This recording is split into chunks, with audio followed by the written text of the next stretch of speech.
it's your turn. Cat got your time. I'm for is what the bird and a bird is a vacant. Your regret that no one knows. A bird and a bird keep going. That's the lesson you ever hear. The kiss of death.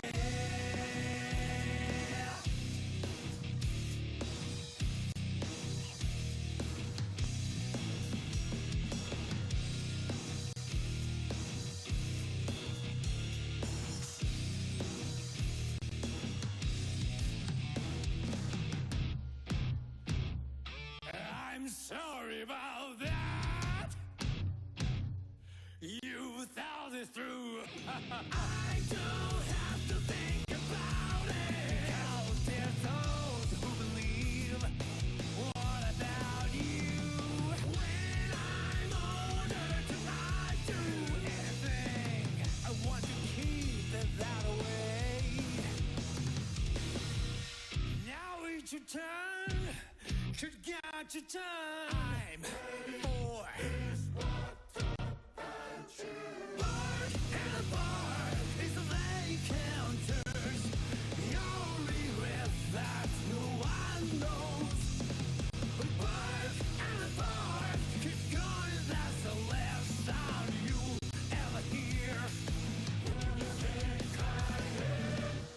The kiss of death.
It took me 10 years to find the answers I made. I forgot about it in 2 seconds. I don't have anything that's really important to me. That's why everything is beautiful.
Can you hear it? The pulses of the living.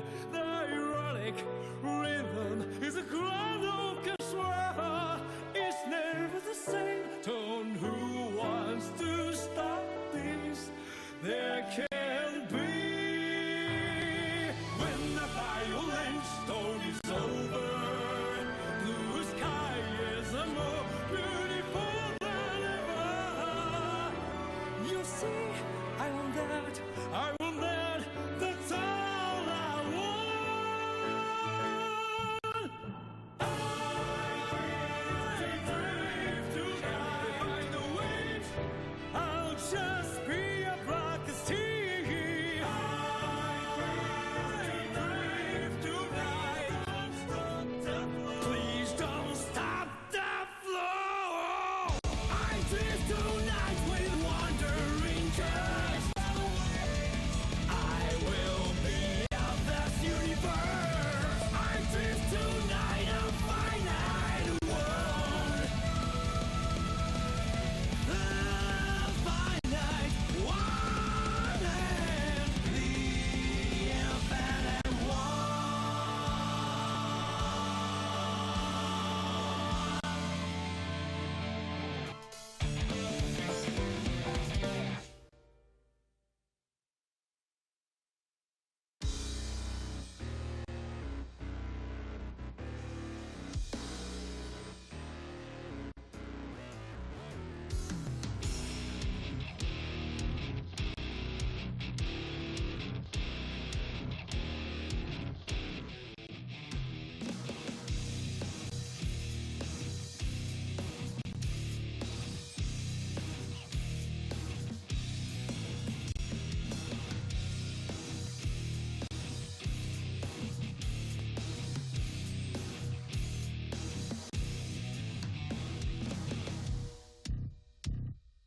It's not a big deal. We can handle it. I don't have to think about it. What we need to do is clear. Don't you think? I don't know any other answer than yeah, and I don't need to know. Now it's your turn. Cat got your tongue. I'm for Bark and bark. It's a very counters. Your regret that no one knows. Bark and bark. God, that's the lesson you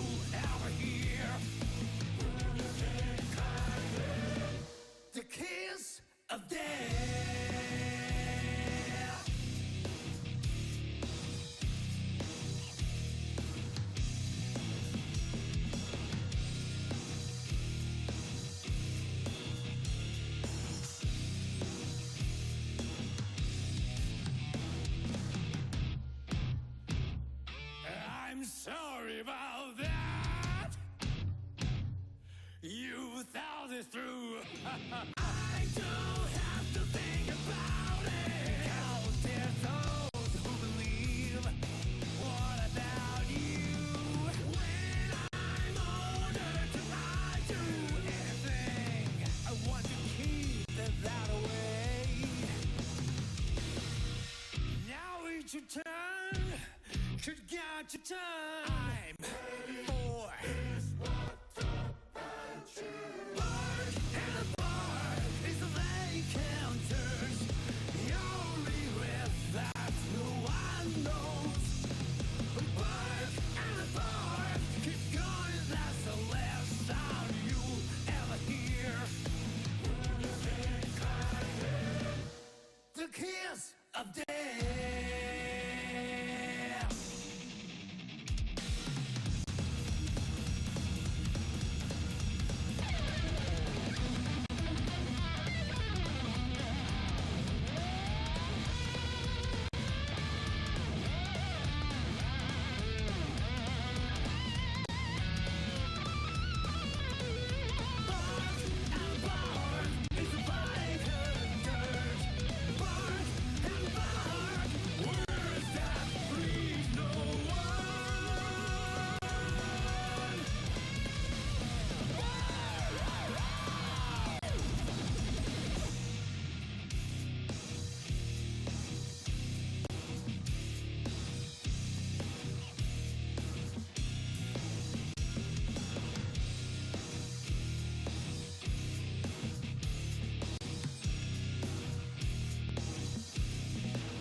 Hello, everyone. This is Dorgan here. No, it's really not. But we've got Dorgan and Mr. Dolphin joining us today. I am Jadelyn. Welcome to the Guilty Gear Strive Fight Nights Invitational for PlayStation. We hope that you're having a fantastic Thursday and are joining us here with a ridiculous amount of fun that we are having and that we're going to have throughout this broadcast. Saki, how are you? Hello, Jadelyn. It is pretty awesome to be joining you on the mic. This is our first time together commentating, and I could not think of a more perfect game than Guilty Gear Strive, especially for the NA side.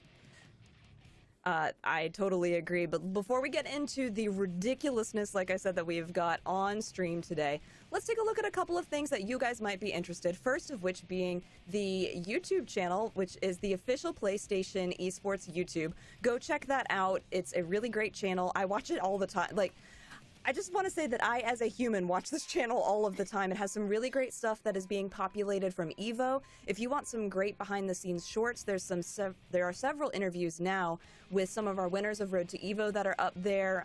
There are some other interviews that are going to be going up. There's a building of EVO from backstage, which is a time-lapse video. Really, really cool to watch. Go check that out. Go subscribe. All things PlayStation Esports is happening there. Absolutely. And of course, speaking of which, that is where tonight's broadcast is going to be staying at. Speaking of tonight's broadcast, let's take a look at that format and where our players are going to be playing out tonight. Starting off first, as always, we have the open qualifiers that lead into this top 8 bracket. Double elimination, best of 3, and of course, top 3 being that best of 5. Now, this is kind of crazy because usually with Guilty Gear Strive, you want to do like that first to 3 movement, so this is going to be quite high octane matches. up until that top 3, where you're going to see your standard first to 3 matches. Right, and so let's talk a little bit about what all of these players are going to be fighting for in our prize pool for the Invitational today. So, first place, $200, second, $150, third, $100, fourth, $50, all prizing valued in US dollars. It's just, this is what you get to do. It's an open invitation bracket. You're able to come in here for free, which you can sign up for, and we're going to talk about that and how you do that in a little bit. But it's awesome that you get to come in here, play one of the coolest fighting games on the market right now, and get money for it. Absolutely. And speaking of which, let's take a look at the players who are going to be playing out in tonight's brackets. There's a couple of familiar faces and names that I love to see. Starting off first with our first round is going to be Keen Africa versus Casino Dicey. And our second match is going to be iSunk versus Colum. Third match is going to be Naret G versus Dilly. And then for the fourth last match of the winner's side, it's going to be Dorgan Keen versus Flynn's Gaming's very own Four Face Buttons. This is going to be really fun. We've seen a lot of these players. If you're a regular to Fight Nights, these are not unfamiliar faces. The cool thing is we have a really varied character pool with this, and should have some high-octane matches. Several of these players coming off of some really great successes from EVO. We have somebody who placed 33rd, somebody who placed top 48, which was huge considering the size of the bracket at EVO. But I was mentioning earlier that if you want to get involved with any of our Fight Nights Invitationals or any other competitions that we have over at PlayStation, please go and look down here to compete.playstation.com, where you can sign up for all of the tournaments that we have offered. And in case you didn't know, you can sign up for those tournaments within your game of choice on your PS4 or PS5 console. It cannot be easier. I've actually signed up for them. I've participated in some of the events, like the BB Tag ones that we had a few years ago. Very fun, easy to do. Compete.playstation.com or in-game from your PS4 or PS5 console. And of course, remember that there is the PlayStation official Discord, where you can not only catch up and find other players that are at your skill level, but also to find out on upcoming esports events, articles, and even videos about your favorite players and your favorite games. You can go ahead and scan that QR code, or go ahead and check out the bot for that Discord link. Plenty of matches and plenty of players in that community Discord that it's going to be quite a fun time indeed. It also, so I've been working a lot with this project with the PlayStation Discord, and we had some live streams that were there as well. I got to do a Guilty Gear Strive live stream where people from the Discord challenged me to certain events, which was really fun and really difficult actually, and got to do a special Q&A. But there's also a channel that updates you whenever the PlayStation Esports YouTube videos populate. People are looking for games all the time. It's a really good community. It's pretty wholesome as well, as far as, people really being interested in the content that's there. So highly recommend, easy to get in. We will show that link again if you would like to be part of that, but we will do that later on the broadcast because we have games to talk about. Saki, would you like to talk about our first match? Absolutely. So with that first match, I believe that was going to be Keen Africa. Yes. This one is quite a cool character to see.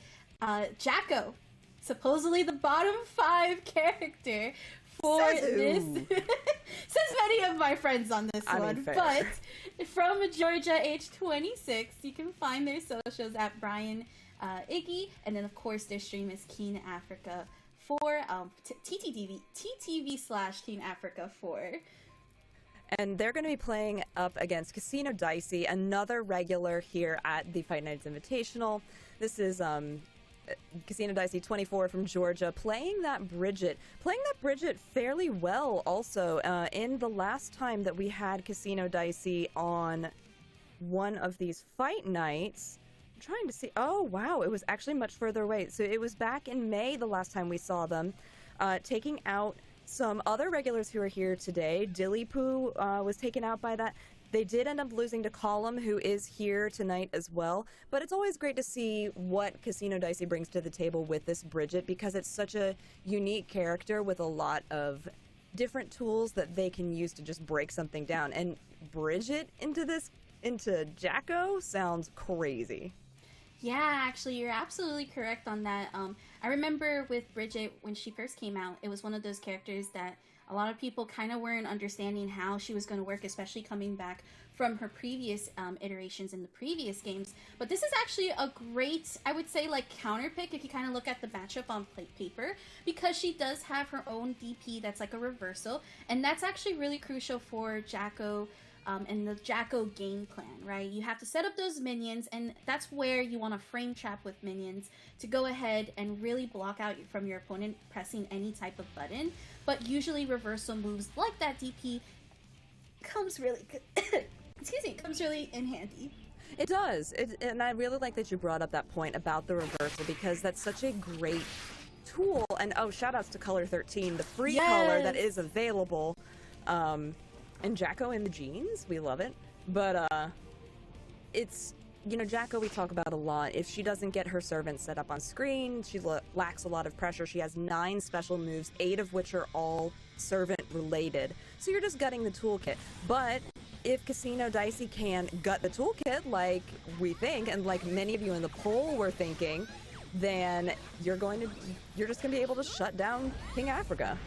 Absolutely, and this is a great example of just trying to keep this control on the full screen, picks it up and forces Casino Dicey to use that burst, and then we have that jump dust, and the minions come out. That 6P is gonna land, and we're gonna go ahead and go into the Elysium driver. Now this does scale a bit because of the minions, but we do have that full meter gauge and that safe jump, and that was just so clean for King Africa. King Africa, over the past few Fight Night Invitationals, has really been leveling up their gameplay and has had such clean rounds. And unfortunately, when they lose spectacularly, but the ones that they win are excellent. As a reminder, these are going to all be best of 3, first to 2.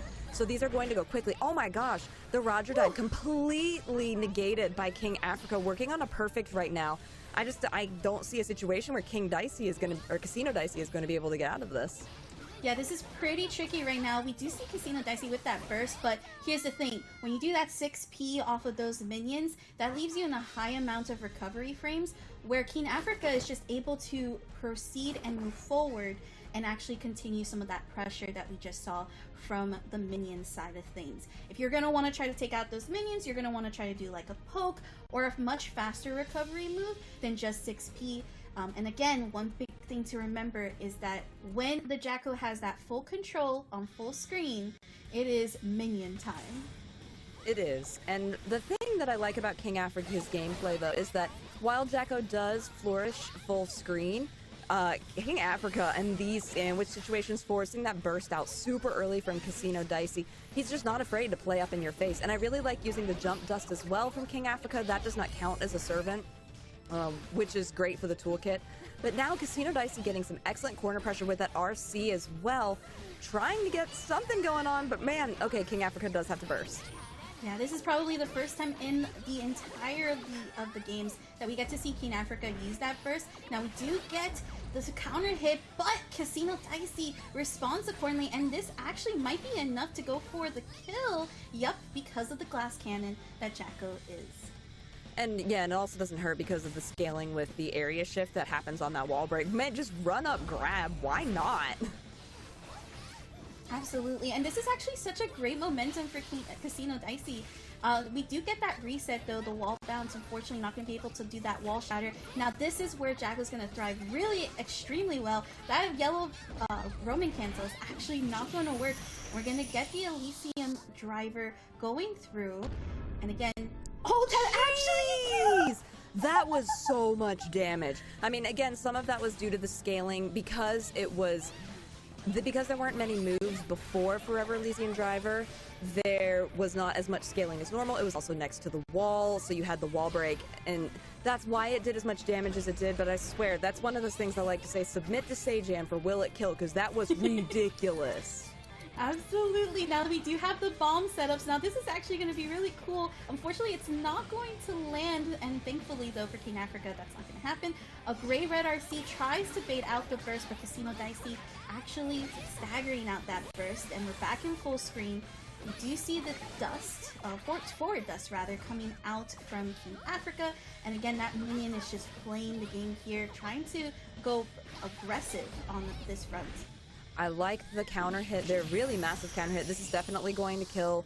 There was only one move prior to this. Again, wall break. King Africa did, Casino Dicey had a moment there in that first round that looked very good. It was very clean. He was getting a lot of the Bridget stuff and the counters that he needed going. But King Africa once made the adjustment.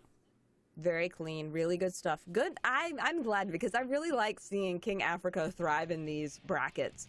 And his gameplay has improved so much, like I said, over the past few months.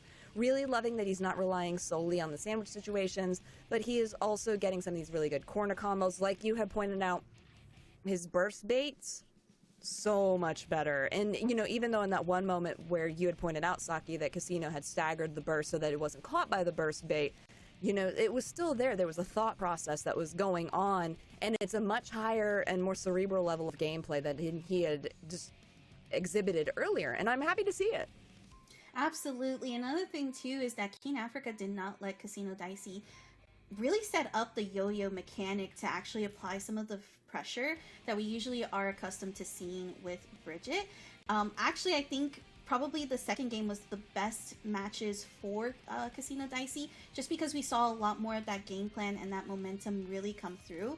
But one thing's for sure, though, those 2Ds and also just the fact of setting up those minions were really crucial. In fact, it was actually probably the maximum range on the hitboxes that we really got to see King Africa take advantage. But let's go ahead and take a look at this bracket now that it is updated. We're going to see King Africa move onwards onto our winner's side, and Casino Dicey, still having a chance to play through, will be on the loser side. Unfortunately, all those matches will be off stream, but plenty of winner matches to go through.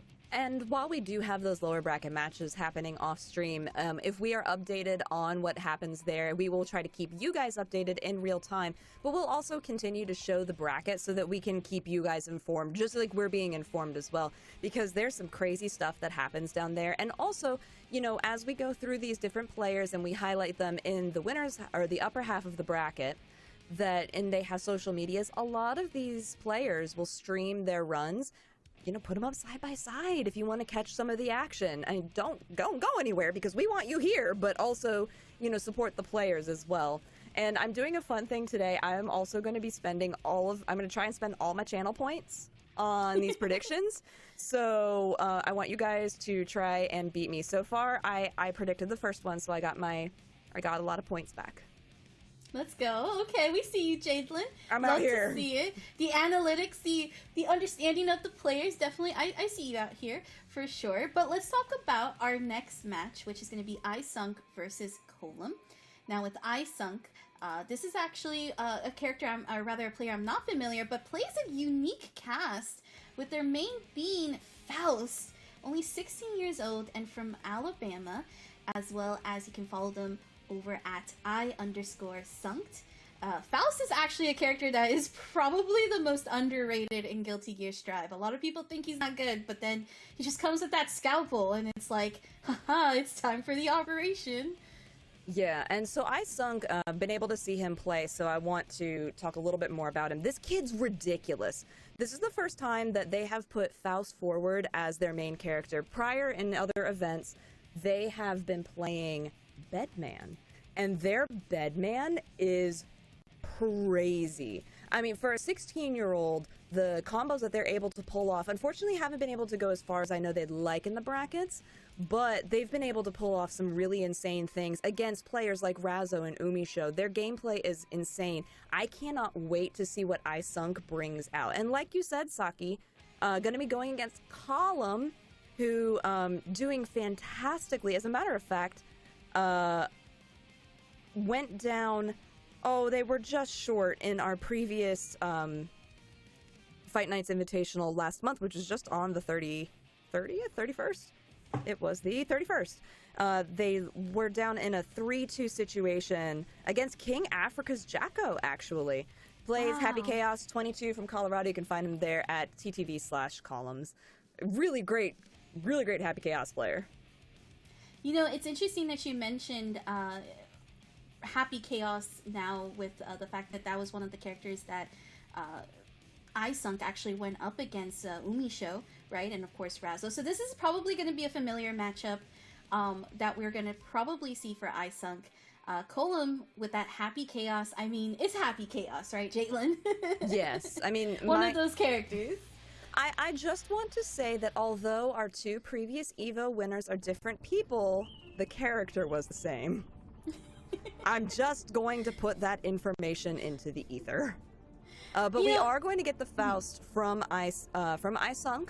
I am really excited. I've not seen him play this character. And again, shout outs to the free Color 13. If you guys don't know, Color 13 is a free download gift from Arc System Works. It's the pink and the white and the black, and it's really clean. It's so pretty. It's one of my favorite colors for everybody because it just like looks so good. But we're gonna go ahead and start a counter hit trade here from both players. Now we do have that curse ball out and gunshots going forward. Gonna go for that forward dash to avoid the banana, and we get a almost full reload here from Column. But it's gonna have to be a little bit careful here. I'm trying to back up and regroup, getting that focus meter back. I really like the way that during that super focus overdrive, that Column was just able to close the distance. Ooh, nice PRC using that extensive range from Faust to get Column into the corner, using the wall bounces, go back from whence ye came, and now the health is much more different. Everybody's in positive tension. We've got a nice burst coming out from iSunk. Unfortunately, is hit with the curse. Column was able to reload, super focus, closes the distance once again, uses the tack roll, able to side switch, and just do Happy Chaos things. Yeah, that's the tricky part when you try to like burst against Happy Chaos. You technically put him at the advantage where he could just throw out that curse ball and bring out those shots, but this is going to be that wall-to-wall combo. Enough time to get the focus meter and do Ex Machina for the wall shatter, and that's already pretty much half of iSunk's health right there, and back into pressure on this wall. Column is so good at this Happy Chaos pressure, and again, is so willing to spend super focus. If you couldn't quite see, there was a burst spent in the corner. Unfortunately, it wasn't a very good burst for iSunk. He is going to go down. So iSunk does have the opportunity because he lost that game to change characters, going to go right back into it. I like that from this kid, you know. I'm gonna stick to a character that I say last month, it was just 2 weeks ago, was playing different, and now they're like, oh no, Faust is my main. Buddy, that was 2 weeks! You know, a lot can change in 2 weeks, especially when you're, and I actually can see it here, right? Like, I see that there's a lot of potential in this Faust character. Being able to really, like, you have the execution for the wall bounce combos. You know, there is that factor of RNG that you kind of have to get used to. There was that bit of an attempt on the first, Holy but gold we got burst, the though. gold burst, and that is perfect, using the purple RC to get that counter hit. But that was a 2-peat counter poke. Yeah, and then the YRC into the black beat combo as well after that. He slipped on his own banana. That's amazing. In case you're unfamiliar with Faust, and we are referring to this RNG, Faust does not have control over the items that he does throw out, so there is an element of learning to adapt with what happens. Column was able, in that moment, though, while I was explaining, to get a full combo, and then use the tension that he had built up, that 50%, to do Deus Ex Machina, and go ahead and do it again, because it's clean. Again, we go, yep. Full on meter thanks to that positive tension that was just happening from that original wall break. We're now on set point here for Column, and get that 2S and go for the curse setup instead, especially with that burst really still available for iSunk. Gonna get the wall shatter, and this is, what a great pickup off of that jump. It's, you know, I always feel like with iSunk, we see a really strong round one, and then people figure out what he's doing. And that was true with the Bedman as well. But, I mean, Column is just so good at being able to change that gameplay, and then just empty jump with the jump button afterwards. Clean gameplay. That's going to clean that one up for Column. Going to be moving on. I know that they want to do better than they did in the previous Fight Nights Invitational bracket, just because they feel like they haven't been able to show off their full potential. So this is off to a very strong start. Yeah, absolutely. Couldn't agree more with you. I do want to shout out a little bit on Isung's reactions. There was that fast blue RC that Colin was trying to like style on, and actually I think it was 5P, if I'm not mistaken, was able to just knock Colin out. Even tried to do that quick cancel into the command grab, but you know, this is one of those things when, as you start getting into these higher octane matches, higher level matches, you start realizing and you start seeing things that your opponent's gonna do that they are very desperate to do, right? Because that's their like comeback mechanic, that's their probably game plan to actually get the momentum back.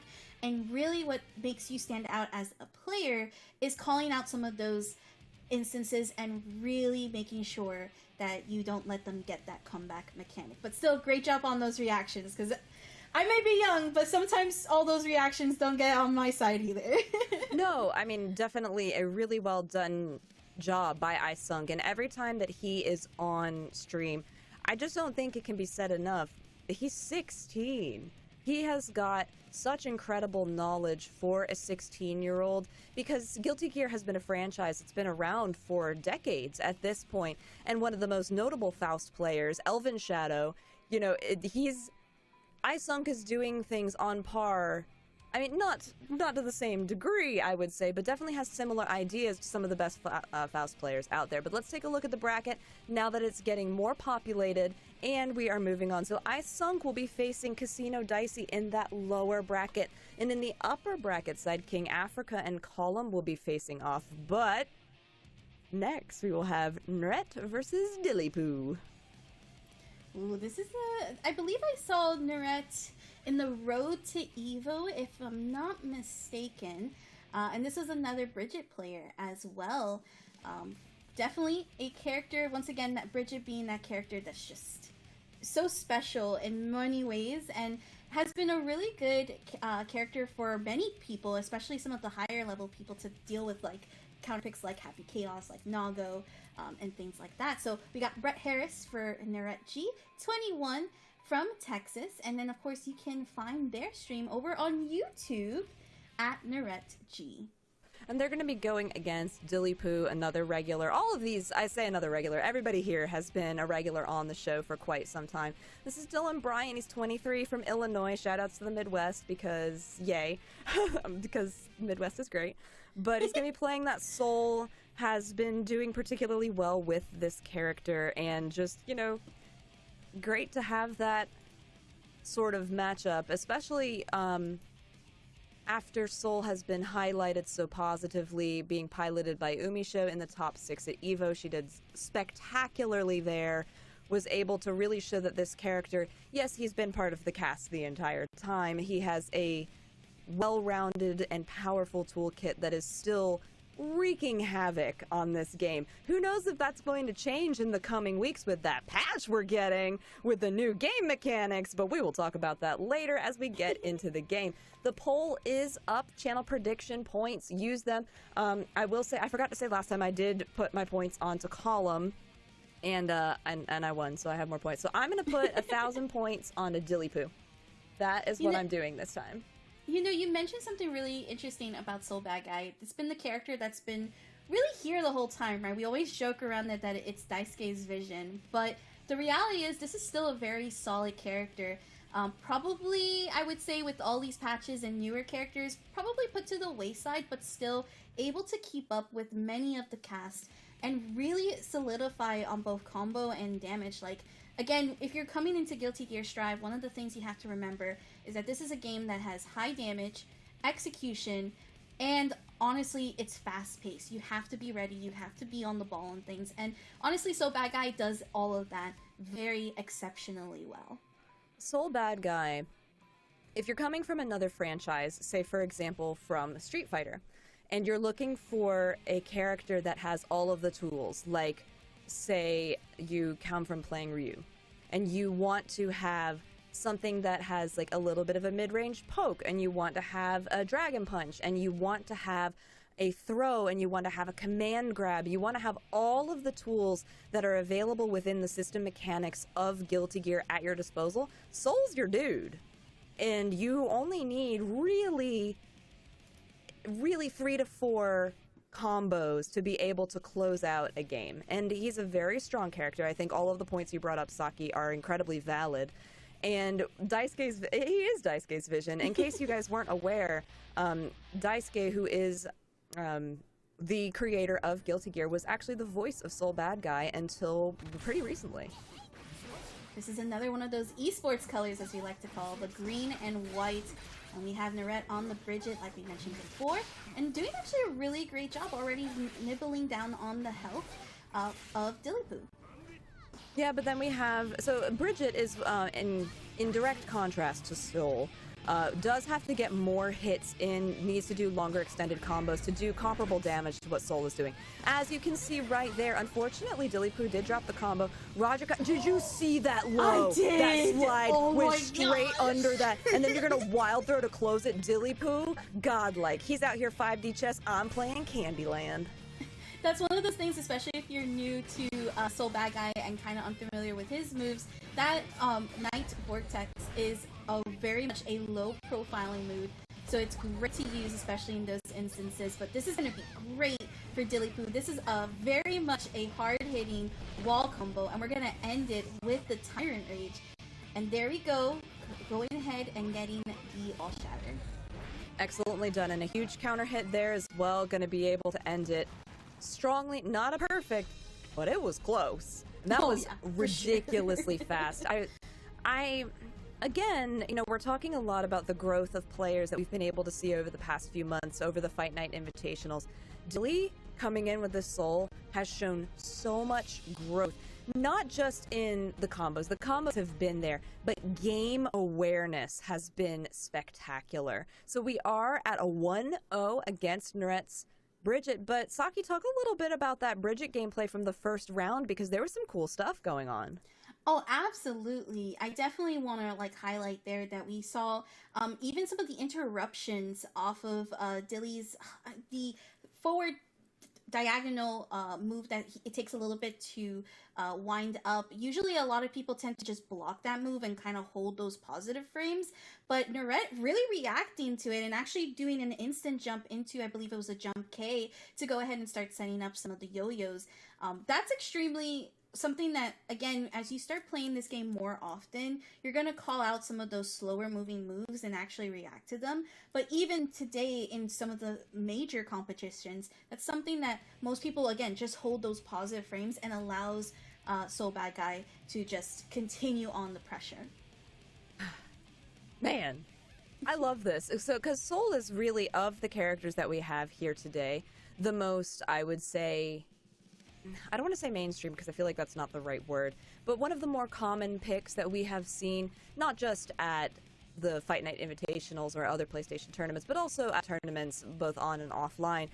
It's interesting that we have had, multiple Bridgets, and we have a Jacko, a Happy Chaos, which we do see a lot, a Faust, and then in our next match that'll be coming up, a little bit more common with a Nagariyuki versus a Mei in four-face buttons, which I will talk about later because that makes me really happy. But we are going to get back into this match right now.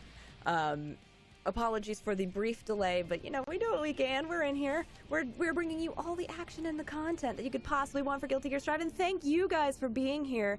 I see you in chat. I really appreciate you. I see lots of familiar faces, and I am so glad that you're here.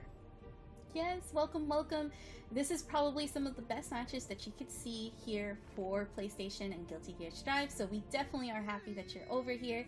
We're going to go ahead and hop right back into this match. Once again, it's going to be Naret on Bridget versus Dilly on Soul Bad Guy. This was a great 5k punish, and that is a gorgeous counter hit that is not going to let Naret use any form of the burst. And we're going back onto that wall shatter. Again, this air combo, and then baits the burst too. I really like that air counter hit combo, baiting the burst. Naret's trying to get some damage going, but just gonna get that double kick and continue this carry over to the wall. The wall damage has started. Baits out a BRC from it too. The YRC is going to hit. Went for a grab, but because of the faultless defense, Soul was pushed backwards, allowing Naret one last chance. Never mind, I lied. You died. The 5k, Jadelyn. That 5k. That wonderful 5k, always coming in clutch for Soul Bad Guy. The hitbox on it is great, plus that frame on it, the startup is just chef's kiss. but we're gonna see this wall bounce combo, and this is gonna do a lot of damage for Naret. You mentioned this originally when the match first started. This is actually a huge disadvantage for Naret, as Bridget has to hit multiple times before even evening out the health bars.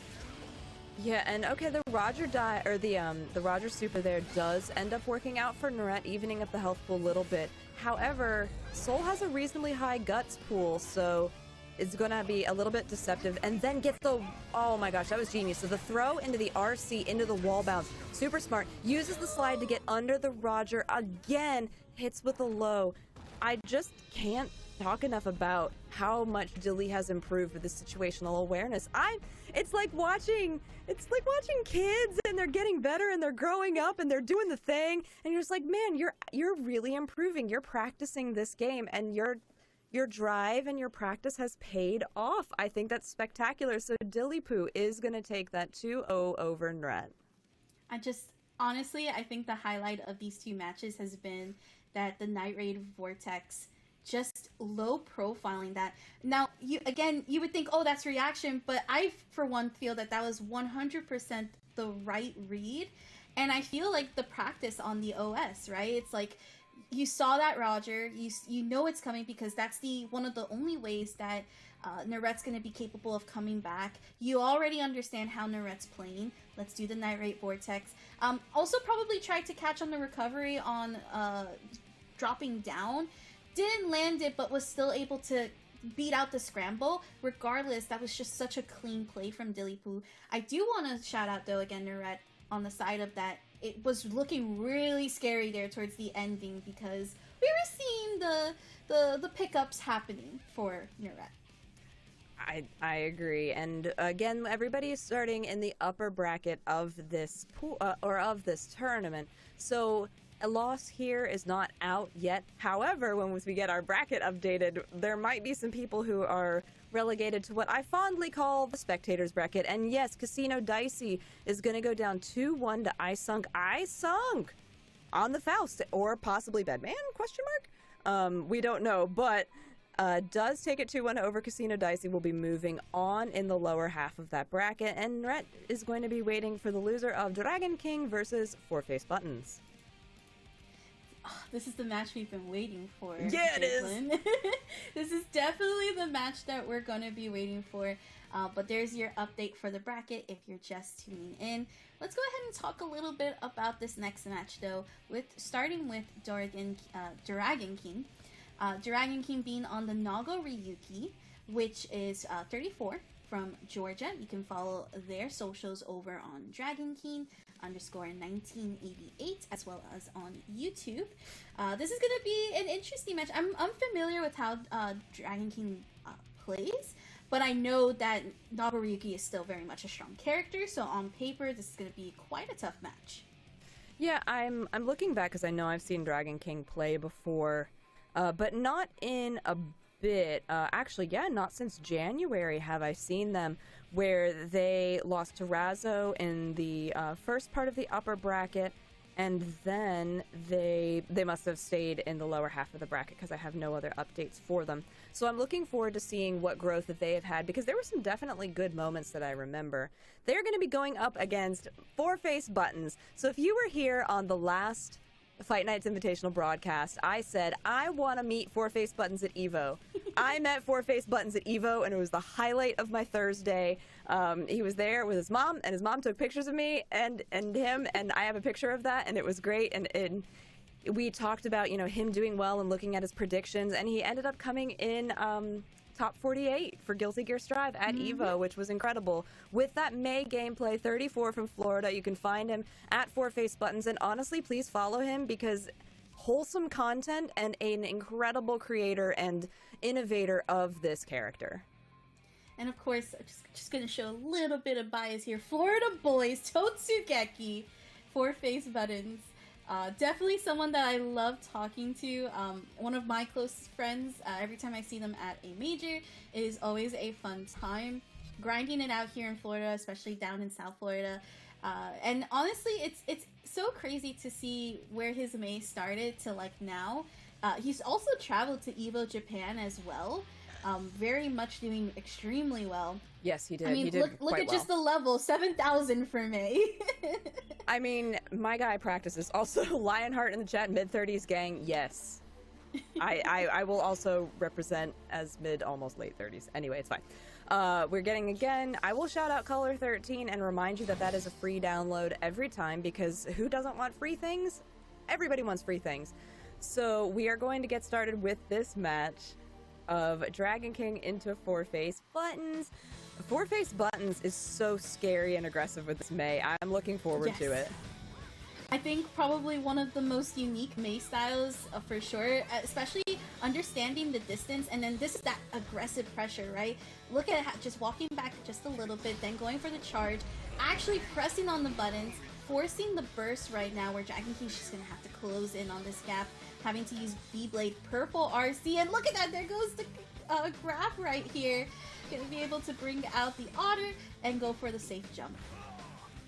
Yeah, that, wow, use 5P. I said it before, I'll say it again. Just 5P somebody, because sometimes it works.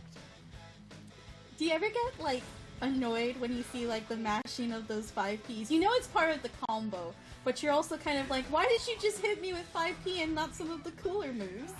I mean, look, sometimes simplicity works. Gonna use that command grab to go ahead and reset all of the blood. But Four Face Buttons is so unafraid using that burst aggressively. Four Face Buttons uses this aggressive burst and will often get gold bursts. I counted the last time. They got 6 gold bursts in the last time they were at a Fight Night Invitational. That is actually insane. We do have Dragon King back on that with the burst.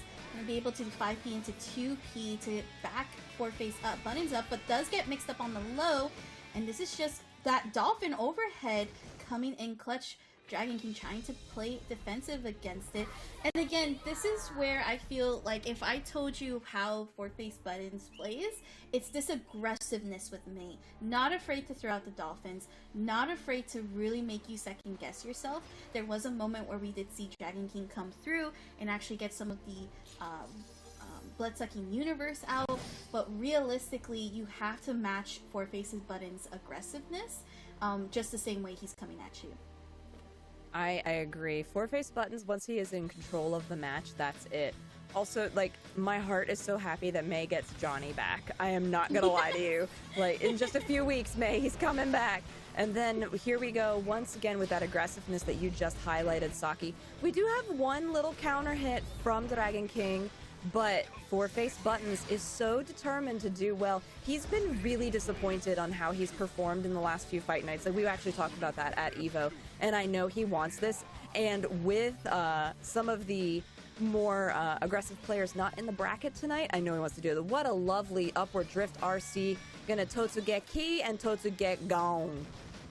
That's another thing too. He has such a great like awareness on what optimization he should be using, and that's really crucial with me because she does do high amounts of damage. There goes the 6P though from Dragon King, actually starting to use 6P more to really be calling out Four Face Buttons Dolphin, but there goes this counter hit, baiting out that grab and doing a fast RC to get the wall shatter. Oh my goodness. Really nice job with the 2H from Dragon King, doing a lot there. And then just a double backdash into the drift RC. This is burstable, but I don't know if Dragon King wants to do it. No, he doesn't. And this is unfortunately unburstable because it is a throw. Four Face Buttons, such good awareness of what was on the table and when, as far as resources, and as not just their own resources, but as far as what Nagoriyuki had. Able to manipulate that expertly. You know you're playing a high-level game when you are taking control of your opponent's meters. Not just a meter as well, but the fact that like we did not see Dorgan really use B-Blade as much as we normally see Nagoriyuki's do. That's insane how we were just really seeing the pressure that Four Face Buttons was doing. Usually you're gonna see Nagoriyuki take advantage of those level 2 blood meters and level 3, their extended hitboxes, they're gonna do more damage. You're definitely seeing this like more up close and personal Nagoriyuki, but instead really the only time we actually saw some of those counter hits happen was on the 6P against Four Face Buttons Dolphins, and sometimes it was even a little bit like, do I really do 6P? Because he's still going, he's not stopping. And that is where you kind of have to be a little bit careful with May. I'm not looking forward to the cancel Dolphin, by the way, Jadlin. That is one move I'm not looking forward to. We shall see. It's going to be an experience for us all, let me tell you. Goodness. Wow. That, you know, I didn't think about that until right now, and I'm like, I am upset on a level that I can't express, and yet I look forward to the madness. The next Fight Night Invitational is going to be insane, and I cannot wait to watch it. Sheesh. So we are getting some updates with the brackets, getting some really cool information actually about what happened on the lower half of that bracket between Casino Dicey and I Sunk. It's interesting, like, them talking about, you know, an air grab whiffed, and then I Sunk did a wake up super. Buddy, I'm proud of you. Sometimes we just wake up and choose violence, and wake up super is gonna do it. And then Casino apparently said, I didn't believe you would do it, and I tried to throw you. Believe, always believe. Believe in the heart of the cards, because sometimes that stuff goes crazy. But here you can see on the updated bracket, we now have in the upper half King Africa versus Column, which is what we will be getting up next, I believe. And then Dilly Poo versus Four Face Buttons, Dragon King and Naret waiting there at the bottom to go ahead and get their match. I forgot to say that I put all of my points onto Four Face Buttons, and so I am up to 10k points now. Channel points, let's go. Jadlin, you wanted to spend channel points, and you're getting them. More channel points. But you know what? That's a great testament to how well you know these players, if you think about it. It is true. I mean, I'm at this point pretty familiar. And I do want to say, It's the Artist brings up a really nice point. Where the heck are the Asuka players? Well, if you were here last Fight Night Invitational on the 31st, King Africa brought out an Asuka. And it was a practiced Asuka, so you never know. And King Africa's still here, potentially the next one. He had that character, and I was on the broadcast with Skilled Roy, and Roy and I were flabbergasted, to say the least, for that. So you never know what you'll get here on the Fight Night Invitational. Interesting enough, looking at some of the player surveys that they filled out before hopping into this bracket, that is King Africa's backup character. And you know what's interesting is that might be the counter pick to Column's Happy Chaos. Yes. You know, one thing's for sure, if you can do some of Jacko's motions, you could definitely do Asuka's, because the way his case studies are set up, and you have to be on a constant reloading speed, is actually quite difficult than it looks. It is. There's a lot of buttons that you have to use. Asuka is, I would say, uncontested the most difficult character in the cast right now, due to all of the buttons. It is! And there Yo, it is. I called it. It's the Artist. There you go. Where's the Asuka players? Right here, right now. My friend, you did not have to wait.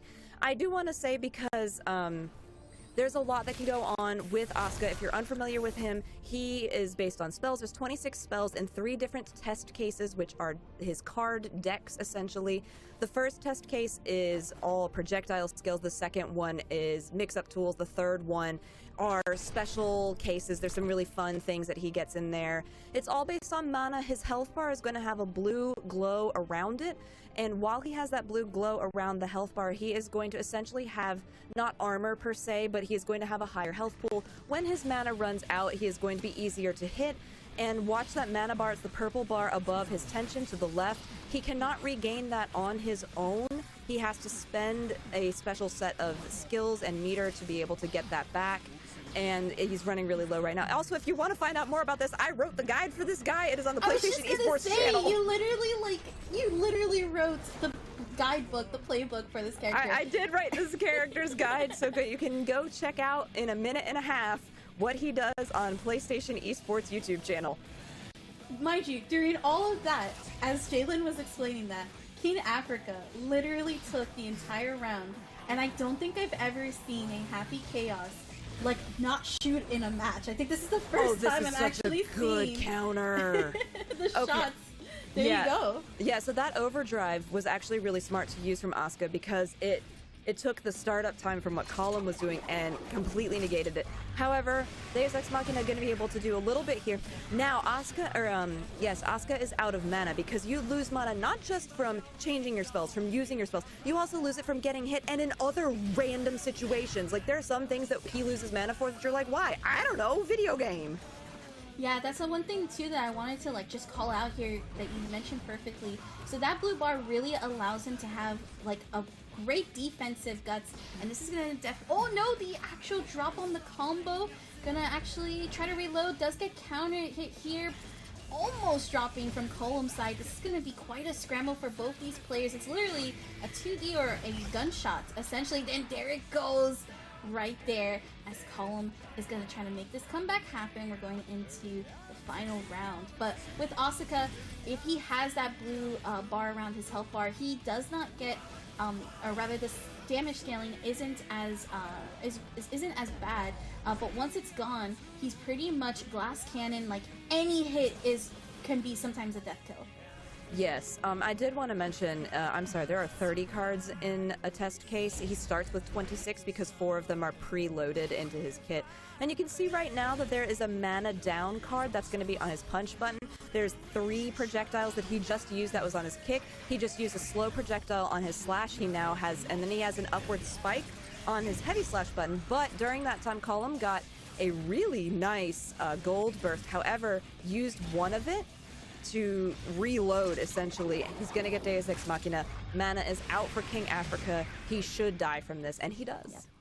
Yeah, between everything with that mana just out of the picture, as well as all of the damage on that Column was bringing out, that was actually, though, a very close back and forth match that could have gone either way. And I think this might be a prediction of we're going to go into game 3 between these two. One thing's for sure, I don't think I've ever seen a Happy Chaos get zoned out as much as Happy Chaos gets zoned out. So what's really interesting is that in the Fight Night Invitational from the 31st, King Africa beat Column 2-1 or 2-0 with Jacko, and then beat him 3-2 with Jacko. This is the first time that Column has faced King Africa's Happy Chaos. Very interesting stuff here. And again, strong round 1 here. Oh, with the super 2. Ouchies. But again, scaling because of how he did that. He's got 19 cards left. Usually you don't see an Asuka run out of cards. It's pretty rare. But using... The other thing, in addition to the fact that you have 90 spells, pretty much... No, I'm sorry. It's 27 spells total, but 90 in every deck. You still have real good basic buttons. Asuka's 2D is ridiculous. Oh, it really is. I think it's probably one of the best 2Ds, just because you're not really forward advancing, but it reaches so far. We're gonna get this wall shattered. Now, this does leave King Africa with no mana, and this is looking pretty dangerous, especially on some of those staggers that Column was doing. And now we're going into the final round, this potential set point for Column. But one thing I want to also point out here that Column's been doing, it's been actually stubbing some of the cubes, using 6P, using 2S to really catch them on the cubes off guard. This is actually, though, a great pickup here for King Africa. Going to be able to restore some mana, but unfortunately, the wall does reset. There goes this overdrive happening. Column's going to be able to avoid it and bring out the gunshots. And during that time, so I understand why King Africa chose to use that particular overdrive. And again, I want you to know that typically in Guilty Gear Strive, projectiles have projectile properties, which is a projectile will cancel out another projectile. Happy Chaos's projectiles are not traditional projectiles. They're instantaneous, meaning that King Africa throwing out those cubes did nothing. It will not protect you. I understand the thought. I understand the thought behind it. I do. But unfortunately, it didn't work out. I'm glad, though, that King Africa did decide to bring out the Asuka. Also, shout-outs to production for bringing up that graphic so fast. Like, they just switched that. Production, godlike. If you have not said your thanks to production, please do, because they are amazing, and we are grateful to have them. But Column will be moving on. Yep, that would be winners finals, where Column will be staying put. You know, I do like the Asuka choice, but it is one of those things where, like you mentioned in the last matches, rather in the last matches on the last month, it was the Jacko that really solidified. So probably more familiar on the end of Jacko. Honestly, I wouldn't even say it's a matter of familiarity. I would rather say that it's just some of those instances where, like, for example, when the wall reset happened and that bounce put Column back into full screen, that's something that you don't want to happen when you're Asuka, because again, you're giving now that game plan to Happy Chaos. So those mistakes you want to clean up, and I feel like even if King Africa wanted to do the Asuka again, if he's able to actually clean that up, we'll be able to take out those rounds. And like I said, it looked like a game 3 type of game for myself. It did, and I don't disagree with the decision to use the Asuka. I mean, you won. You won definitively the last time you played against this player with that character. Why not try something new that you're trying to lose? It actually reminds me really strongly of when Hitachi was changing from Nagoriyuki over to the Bridget, was so willing against players that he had previously beaten to go ahead and try the Bridget, because you're not going to get better at a character unless you put them into a live situation and be able to test the things that you've been putting in the lab or been putting in your practice into a real situation against a person that isn't, you know, that they're not a CPU. CPUs react in a predictable manner because that's the way that they're coded. People are not coded. And so they're going to do something incredibly different than when you've been practicing. In particular, before we take a look at the bracket, I want to highlight in that last round when King Africa was using the wall bounce combo that you were talking about, Saki. There was a moment where Column was stuck to the wall. And during that time, King Africa, instead of choosing to do the wall break, they were doing the extreme version, the very fast version of gaining their mana back, lost the wall situation, got themselves put in the corner because of how Happy Chaos was able to jump out, and lost the match really because of the positioning that Colin was able to gain off of a chance that King Africa thought that he could take by regaining the mana. It's all about balance with Asuka, and I really like that he was willing to take that chance to learn.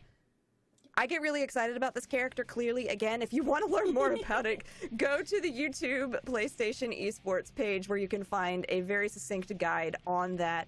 But let's take a look at the bracket as it's being updated right now. Lower third! Thank you, guys! I love you, production. You're so bomb. And this is just going to be our update. So we do have Dragon King actually winning their match over Naret. That's going to be a 2-0 moving forward.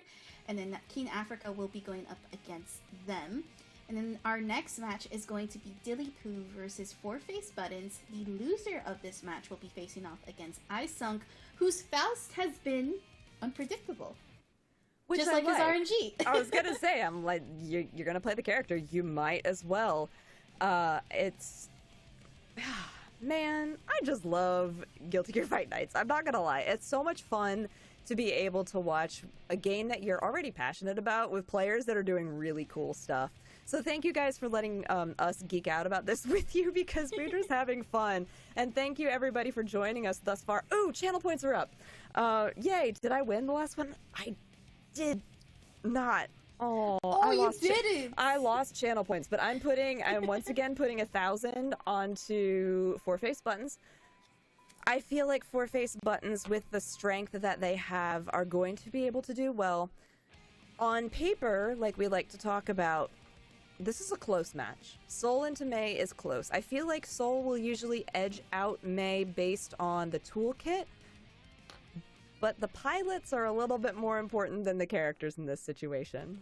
Oh, absolutely. At one point, we as commentators, we study the game so much, and we really try to understand how these matchups can look to help people understand. But at the end of the day, it really is about the player behind these characters, right? We've seen Dilly do an excellent job, especially against Naret, who has also a really good Bridget, and just played a very much great OS / like knows what to do, knows how to respond to certain situations.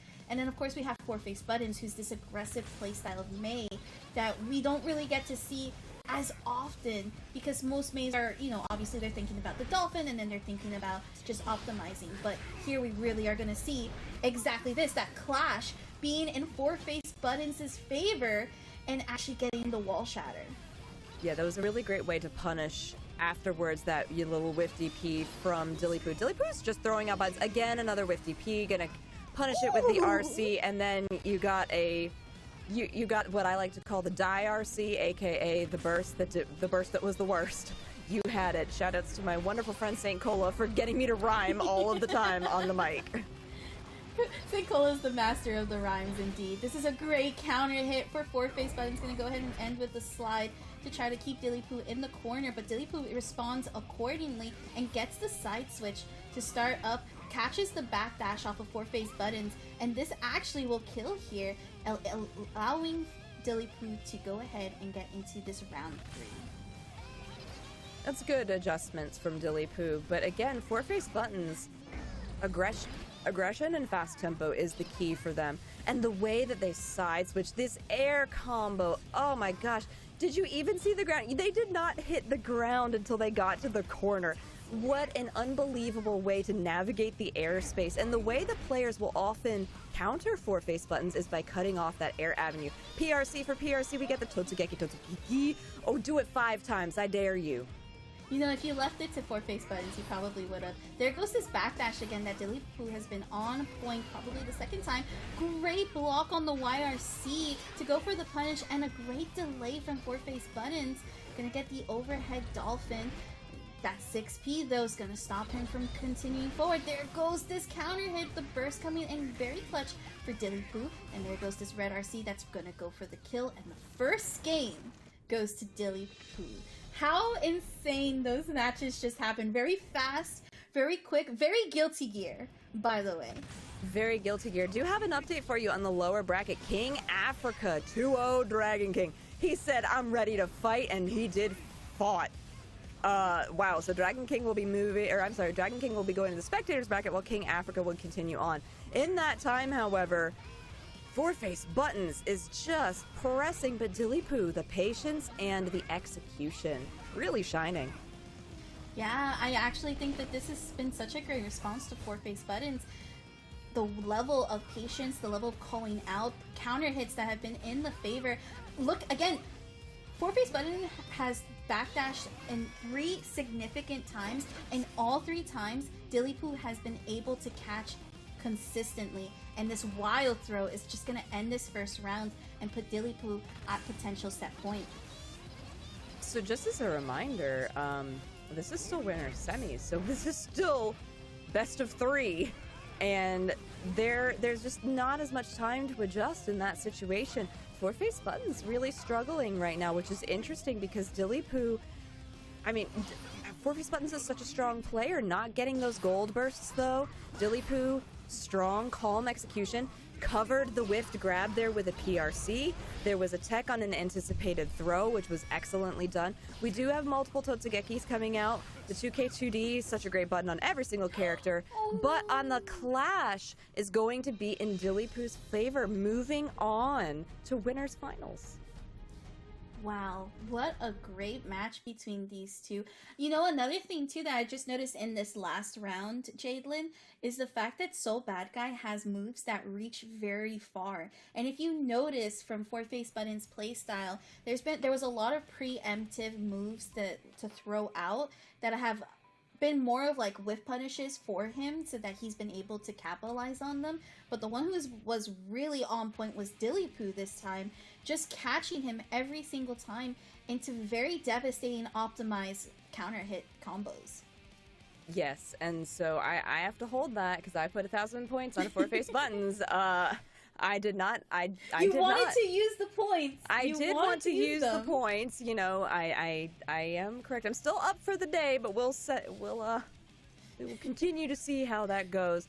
But as we were saying, the bracket continues. We've been filling it out pretty well. There was that update of the King Africa match. So let's take a look at that. So Column and Dilly Poo sitting comfortably in the winners finals. King Africa waiting for the winner of Face Buttons versus I Sunk.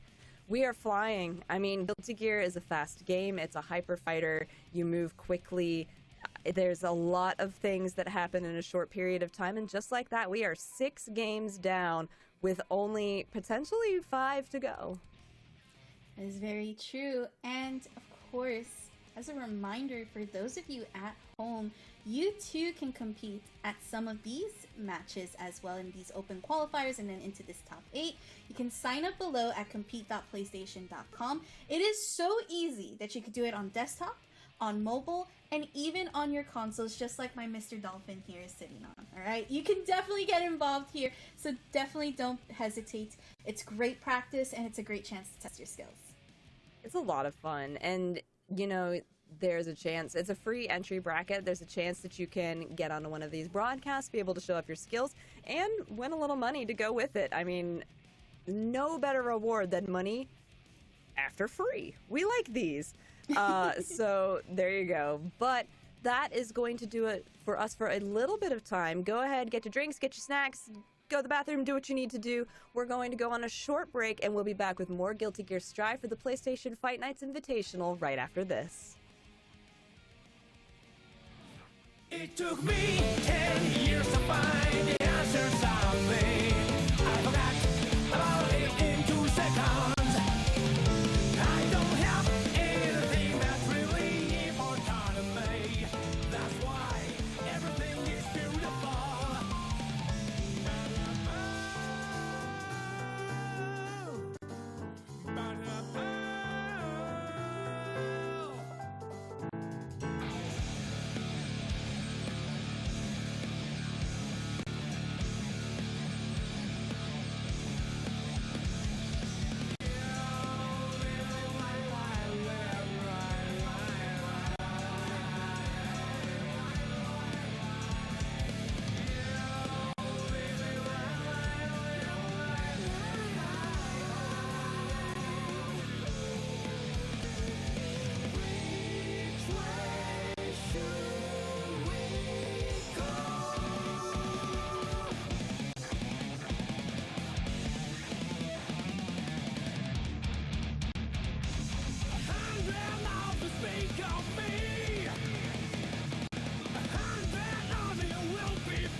Can you hear it?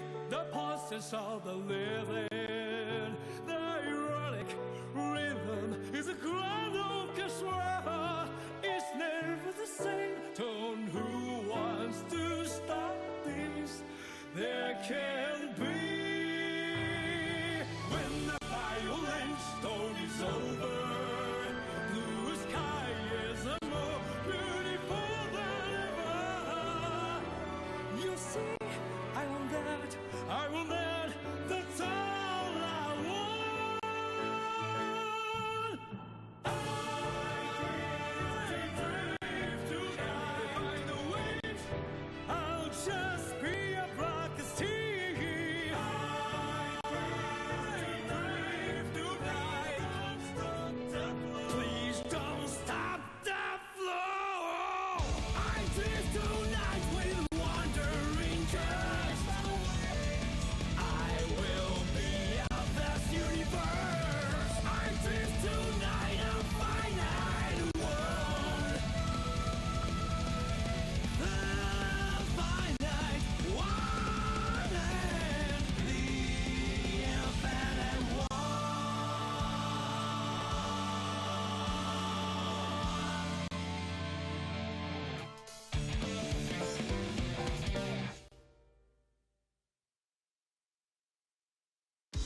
big deal. We can handle it. I don't have to think about it. What we need to do is clear. Don't you think? I don't know any other answer than yeah. And I don't need to know. Now it's your turn. Cat got the time. I'm for his work and bark. It's a vacant dirt. Your regret that no one knows. He bark and bark. He going, that's the last.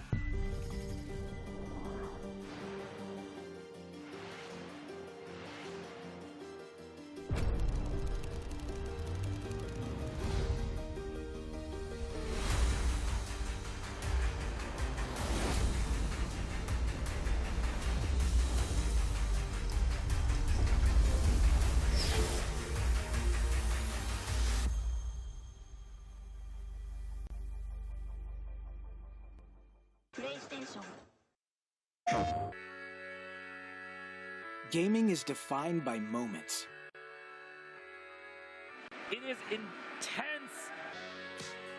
The joy of victory and the thrill of overcoming challenges. Welcome to our home of competitive gaming, where we can all experience exciting esports moments The final 1v1 of the game here. and celebrate the pros and the rising stars, I do want to see a female in the MCS. bringing you guides and deep dives Horizon can go up, but she can't go up fast. and tournaments where the community competes. Wait! Did he get? No way! Whether you're in a heated match Back, let's go. or watching along at the edge of your seat, A duo taking down a trio. let's create moments from the games you love. Come take it! Join us and subscribe to our channel to follow everything esports on PlayStation. PlayStation. Welcome back, everyone, to some more Guilty Gear Strive matches. My name is Saki, and I'm here with Jadelyn. We got our plushies here, Mr. Dolphin and Dodo. It has been a pretty intense first half, and if you're just tuning in, we're going to be heading into the second half of the show. But as a reminder, please make sure to remember to go ahead and follow that YouTube over for PlayStation Esports. You can check out the link down below, and of course, get Totsugeki into it. Get it? Because it's Totsugeki charge. I love that jokes. Anyways. Anyway, I love them too. But yeah, do check out the PlayStation YouTube Esports channel where you can find videos like the one that you just saw and many others like it. I was talking about it earlier. There's a bunch of content coming up from EVO. There's some really great behind-the-scenes interviews. If you haven't watched the one with Xiaohai, it's a short. It is hysterical. Please go watch the short from Xiaohai. I cracked up, and I will not tell you why because you just have to go watch it. But there's also some really great behind-the-scenes content and a lot more that is going to be coming out over the next coming weeks because I did get to help film with some of that crew, so I know there's some stuff coming out, but it's really exciting to get to see. However, you're not here for all of that content. Do go find that content, but not here for that. We're going to come back to you with more Guilty Gear Strive, and thank you for allowing us to be silly and goofy with you on a Thursday, because what better time to have fun? Absolutely. We had a couple of updates happening during the break. So, with that being said, let's go ahead and check out the updated bracket as we enter to this second half of the show. So, we do have updates for Four Face Buttons versus iSunk. Four Face Buttons moves on 2-0, but there was some wholesome GGs in the chat that we definitely appreciate. Always the good sportsmanship. Love it. Happy to see it. And then, of course, we have in our winners finals Colum versus Dilly. Our losers semis is going to be Four Face Buttons versus King Africa. And then, of course, we're going to continue on into the top four. But pretty much all of these matches are in the money, essentially. Yes, and they one are. thing else to note is the fact that with winners finals, that's going to be our first best of 5 match. That's correct. So actually the only one that's best of 3 is going to be this lower bracket semi that you're going to have between Four Face Buttons at the bottom there. But so this is going to be best of 5 for winners, losers, and grand, or winners, lower, and grand, excuse me. And so we're going to get Column into Dilly Poo for this first one. And full disclosure, because I have been telling you who I've been putting my channel points on, I did put it on Column. I think Dilly Poo has a strong chance in this one if he's able to get some good wild throws, some good slides, some grabs, things like that. But Column is so strong on this Happy Chaos. Also, this is really interesting because I was familiar with iSunk as a Bedman player. He was apparently a Faust prior, and Fortface used to know the Faust. So interesting to see. When did this kid start playing? When he was 15? Honestly, it wouldn't surprise me at all with how impactful Guilty Gear Strive is. But speaking of which, onto this matchup, this is sort of a little bit of a character matchup we've seen before, especially at EVO. Absolutely. Column actually bringing out the Curse Ball and keeping Dilly Poo in this corner. Something we once again keep note of from Dilly is the fact that he has these long-ranging moves and really calls out when the player tries to get a little evasive.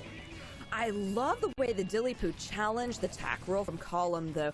And Column getting all the support from the one, the only Four-Face Buttons in chat. Shout out to Four-Face Buttons. Keep doing well. And, Column is doing pretty spectacularly. I will say it looks like that curse went past Soul.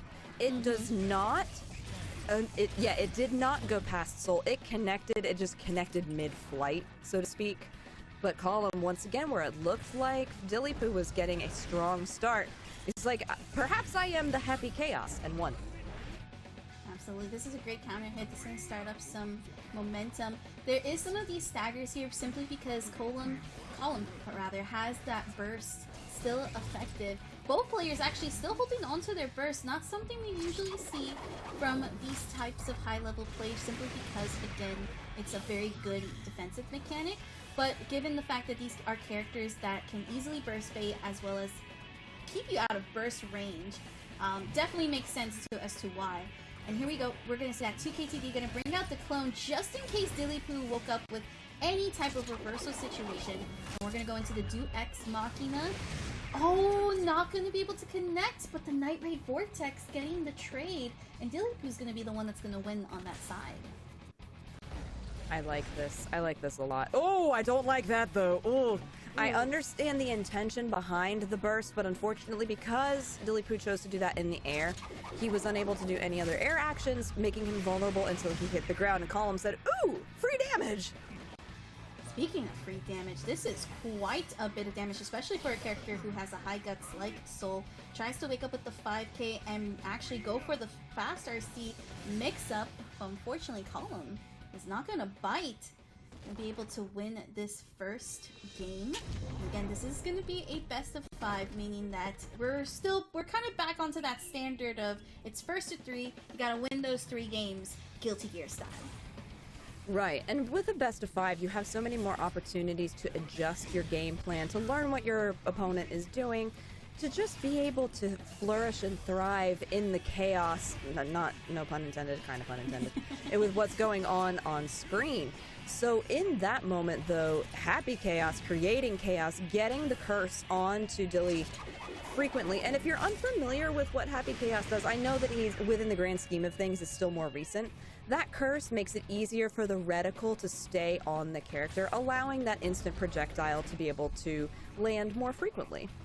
Yeah, absolutely, especially considering at the fact that it is one that without the curse, you kind of do have to wait for the aim to work, and it forces the opponent to actually do some dash blocking instead, making it extremely difficult to get in. But Dilly Poo has had no problem in doing so. And again, you're probably wondering, why isn't Column bursting? But this is simply because there are multiple instances for Dilly Poo to actually bait out the burst and continue this pressure.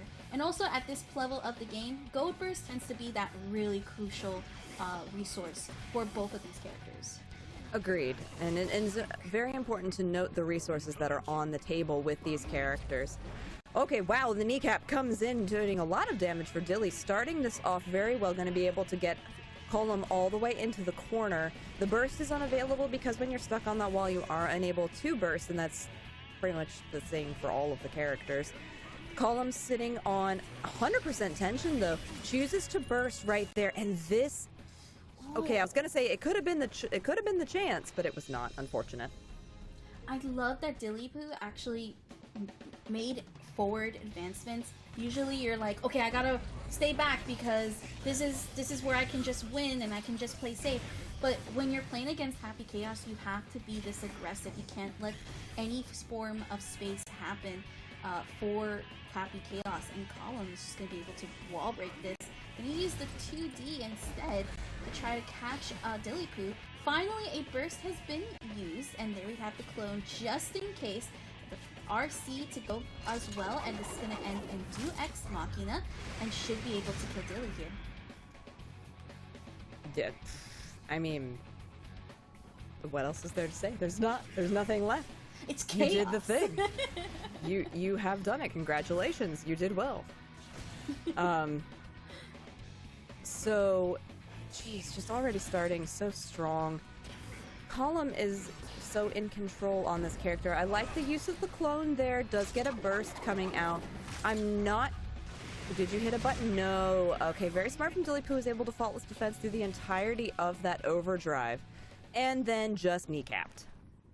You know, we talk a lot about sometimes the player choices and the player decisions. You know, you spoke about it with Keen Africa and the Asuka, right? When we talk about the decision to regain meter, and this is exactly another decision here that Column was doing. It's the fact that here's this Do Ex Machina. It's low risk. Let's go for it. And this is another perfect example of just being able to fully control the screen and actually be in Dilly's head as well. Right. I like that, because when you're able to... Wow. Okay, I'm sorry. First of all, that cross-up was really brilliant. It was the cross-up one, Column put themselves in the corner, cross-up again with the overhead. Very nicely done. That was incredible. Very smart. And getting back into this, because actually that was so smart, I forgot my original point, and I'm okay with saying, that was cool, you made me lose my train of thought. Well done. Absolutely. Again, these are fast-paced matches, and that DP that was blocked there from Column is actually going to cost Dilly this set, as Column is going to be able to take it 3-2 over Dilly. All of that off of a counter hit, and then a great choice off of the wall shatter. Good choices is the name of the game for Column, and he is going to take that 3-1. Ooh, channel points, distribute. I believe that means I won. Yes, that is when I won. So I'll have more channel points. Let's go. I did. I put 1,000 on the Column. So as soon as those get distributed, yay. But 4-face buttons. I like what you said here. Column has a good chance to win. I'm guessing it'll be King Africa and Column in grand finals, which would be very interesting, considering that matchup has happened before.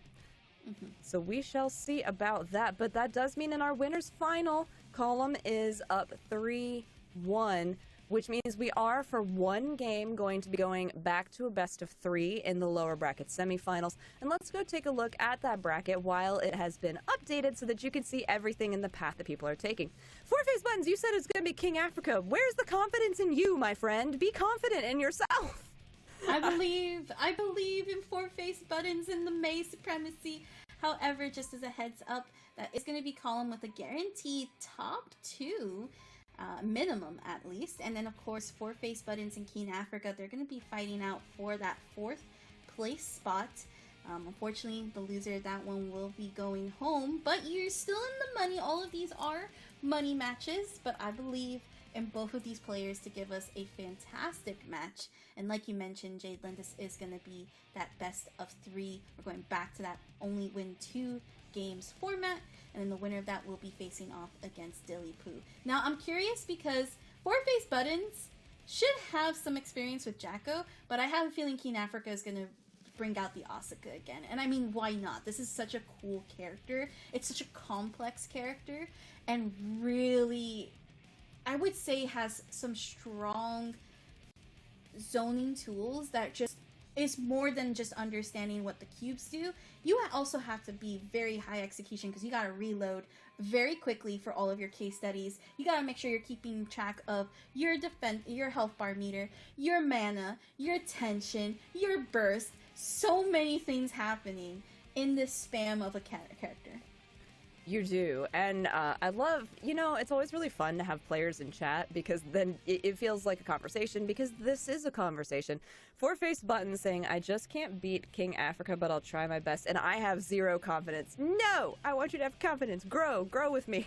Come on now. But to be fair, King Africa is just a very strong player. So we are going to get the Jacko instead of the Asuka. It's an option, but this is going to go very quickly. I actually would say, based on the knowledge that Four-Faced Buttons has provided, if you know as King Africa this is your strong character, and that you're already in that mental headspace of your opponent with this character, use it. Use it to your advantage. I mean, as much as, with the little bit of bias that I have, since I do know Four-Faced Buttons, with that bias, yeah, if I'm King Africa, I want to get in your headspace and manipulate that to my advantage. Now, I do want to say this is a matchup that I would say Four-Faced Buttons has faced quite often, especially in his locals. Always going up against local Jacko, South Florida Jacko Herbs. Already playing this game extremely well, getting the red RC to be able to get this wall shatter combo. And honestly, this is how you want to treat Jacko. You want to allow this pressure to happen and really backdashing her serve and kick, a great matchup knowledge to actually be able to stop her from abusing it. I think that was excellent gameplay. I want Four-Faced Buttons to be able to continue to take this momentum that they took from King Africa. However, with the shielded servant that King Africa was able to put out during that time, and there's the other special that they do a lot, which is that dust. They will charge dust like nobody's business. However, Four-Faced Buttons not deterred and is doing a great job putting damage, has the positive tension, uses it for the RC there, uses Totsugeki to not just provide damage, but also maneuver the screen, is getting hit by those shielded servants though, and now you're going to get good old Forever Elysian Driver. Hiya! Not going to kill this time, Sajam. It's a lot of damage. I do like that purple RC just in case King Africa was going to try to go for any type of move, especially anti-air. Dashes up a bit and gets the blue RC, tries to do the 2P and then gets the 2K, and this is into the deal breaker for this round, and we are now going into round 3, and we get the mask off too! It's always so much fun when the mask comes off. I love it. There's so many fun little lore things that come into play during this. Guilty Gear lore is extensive, so if you're ever bored, go read it because it's fun. But there are reasons for the mask coming off. Four-Faced Buttons did get a gold burst. That would be their first gold burst of the night. I always like to have a running tally of the gold bursts. But now we're getting all those Totsugekis. The PRC comes out, we yeet the Jacko into the corner to get that advantageous position, and then King Africa having to use a lot of tension on the faultless defense, and Four-Faced Buttons doing a great job using their own meter. Yeah, this is actually really good meter management as well as being conscious, but King Africa able to get, unfortunately that combo is not going to hit. The 5P though, able to catch Four-Faced Buttons and anti-air, and this is the pressure of the minions, but a great grab from Four-Faced Buttons. King Africa though, going to respond back even though getting that side switch, and there goes that other grab into the OTG, and we do see King Africa with the first game win. The hard thing about being in somebody's headspace, knowing where they're at, is that King Africa is just living and crawling rent-free in Four-Faced Buttons' brain. Every move, every mistake Four-Face makes is another crumble in the mental stack, and you can see it. And I hate that, because that's why I say play confidently, play with your heart and all of that stuff, because you just got Forever Elysian Drivered once again, and you can see the game plan falling apart in real time, and that stinks. Yeah, definitely. This is probably one of the more full-on momentum that King Africa has had against Four-Faced Buttons. It's definitely tricky. This is where you're getting caught in a lot, right? So there goes that recovery off of the recall, backdashing off of the throw, and then going for the close slash. Once again, trying to sandwich into these positions but the backdash for four-face button is not going to be able to fully convert off, able to block, and there goes this counter hit to start going for a more aggressive approach again. Oh, we do get the hit, and we're going to bring out the whale! Oh my goodness, the slide was so Did you imperative. see that damage? What was that damage, Caitlin? We don't ask questions about that damage, Sami. We just do not question the damage. What I do like is after that damage, in case it didn't kill, that slide was already in play from four-face buttons. He wanted that low out so that he could secure the kill, and I like that level of aggression and assertion in this match. However, King Africa is putting four-face buttons back in the corner, getting incredible amounts of counter hits, working on, they're about 80% tension. Yeah, they went ahead and spent a little bit there, so they were able to close the distance. And just like that, able to close it out 2-1. And four-face buttons, spectators bracket, it's really lovely over here. You know, we're having a good time, but King Africa will be moving on to face Dilly in the lower bracket final. Yes, indeed. But with that, at least four-face buttons does take that 4th place and takes a little bit of money home. So there is that good news, right? You know, it was definitely a fun time, and it wasn't all for just nothing, and you got to be on the PlayStation broadcast as well. Honestly, they both played out of their minds. It was really just that back and forth. And I think that at the end of the day, you know, you really have to be confident in the matchup, right? Like, there was moments, especially in that first game, that four-face buttons was very much on top of, but in the second game, in that first round, it almost seemed like completely lost in the sauce, and you don't want to do that, especially against a character like Jacko. It's very difficult to try to get out of that headset and really sort of like wake up and smell the coffee and actually bring back that momentum. And we did see that from four-face buttons in that second game, second round. I mean, the whale was such a great call, even though it was a lot of damage, but it's fine. Mr. Yamato, we see you, okay? But it's all good. It's fine. The damage scaling is a thing of all time. Wow, yeah, that is, it was a lot. But, you know, really great stuff from both players. Four-face buttons come back all the time because you're just such a joy to watch being able to play. We are going to take a look at the bracket as it stands right now. So we will be seeing Dilly Poo versus King Africa. That is going to be a soul into either Asuka or Jacko. Could be either. I don't know if I'm King Africa what I would do. The Jacko has been very successful, but the Asuka is such a surprise pick right now just because of the factor of you don't know what he's going to do just because he's got so many different tools up his sleeve. But King Africa's Jacko is incredibly strong, could go either way.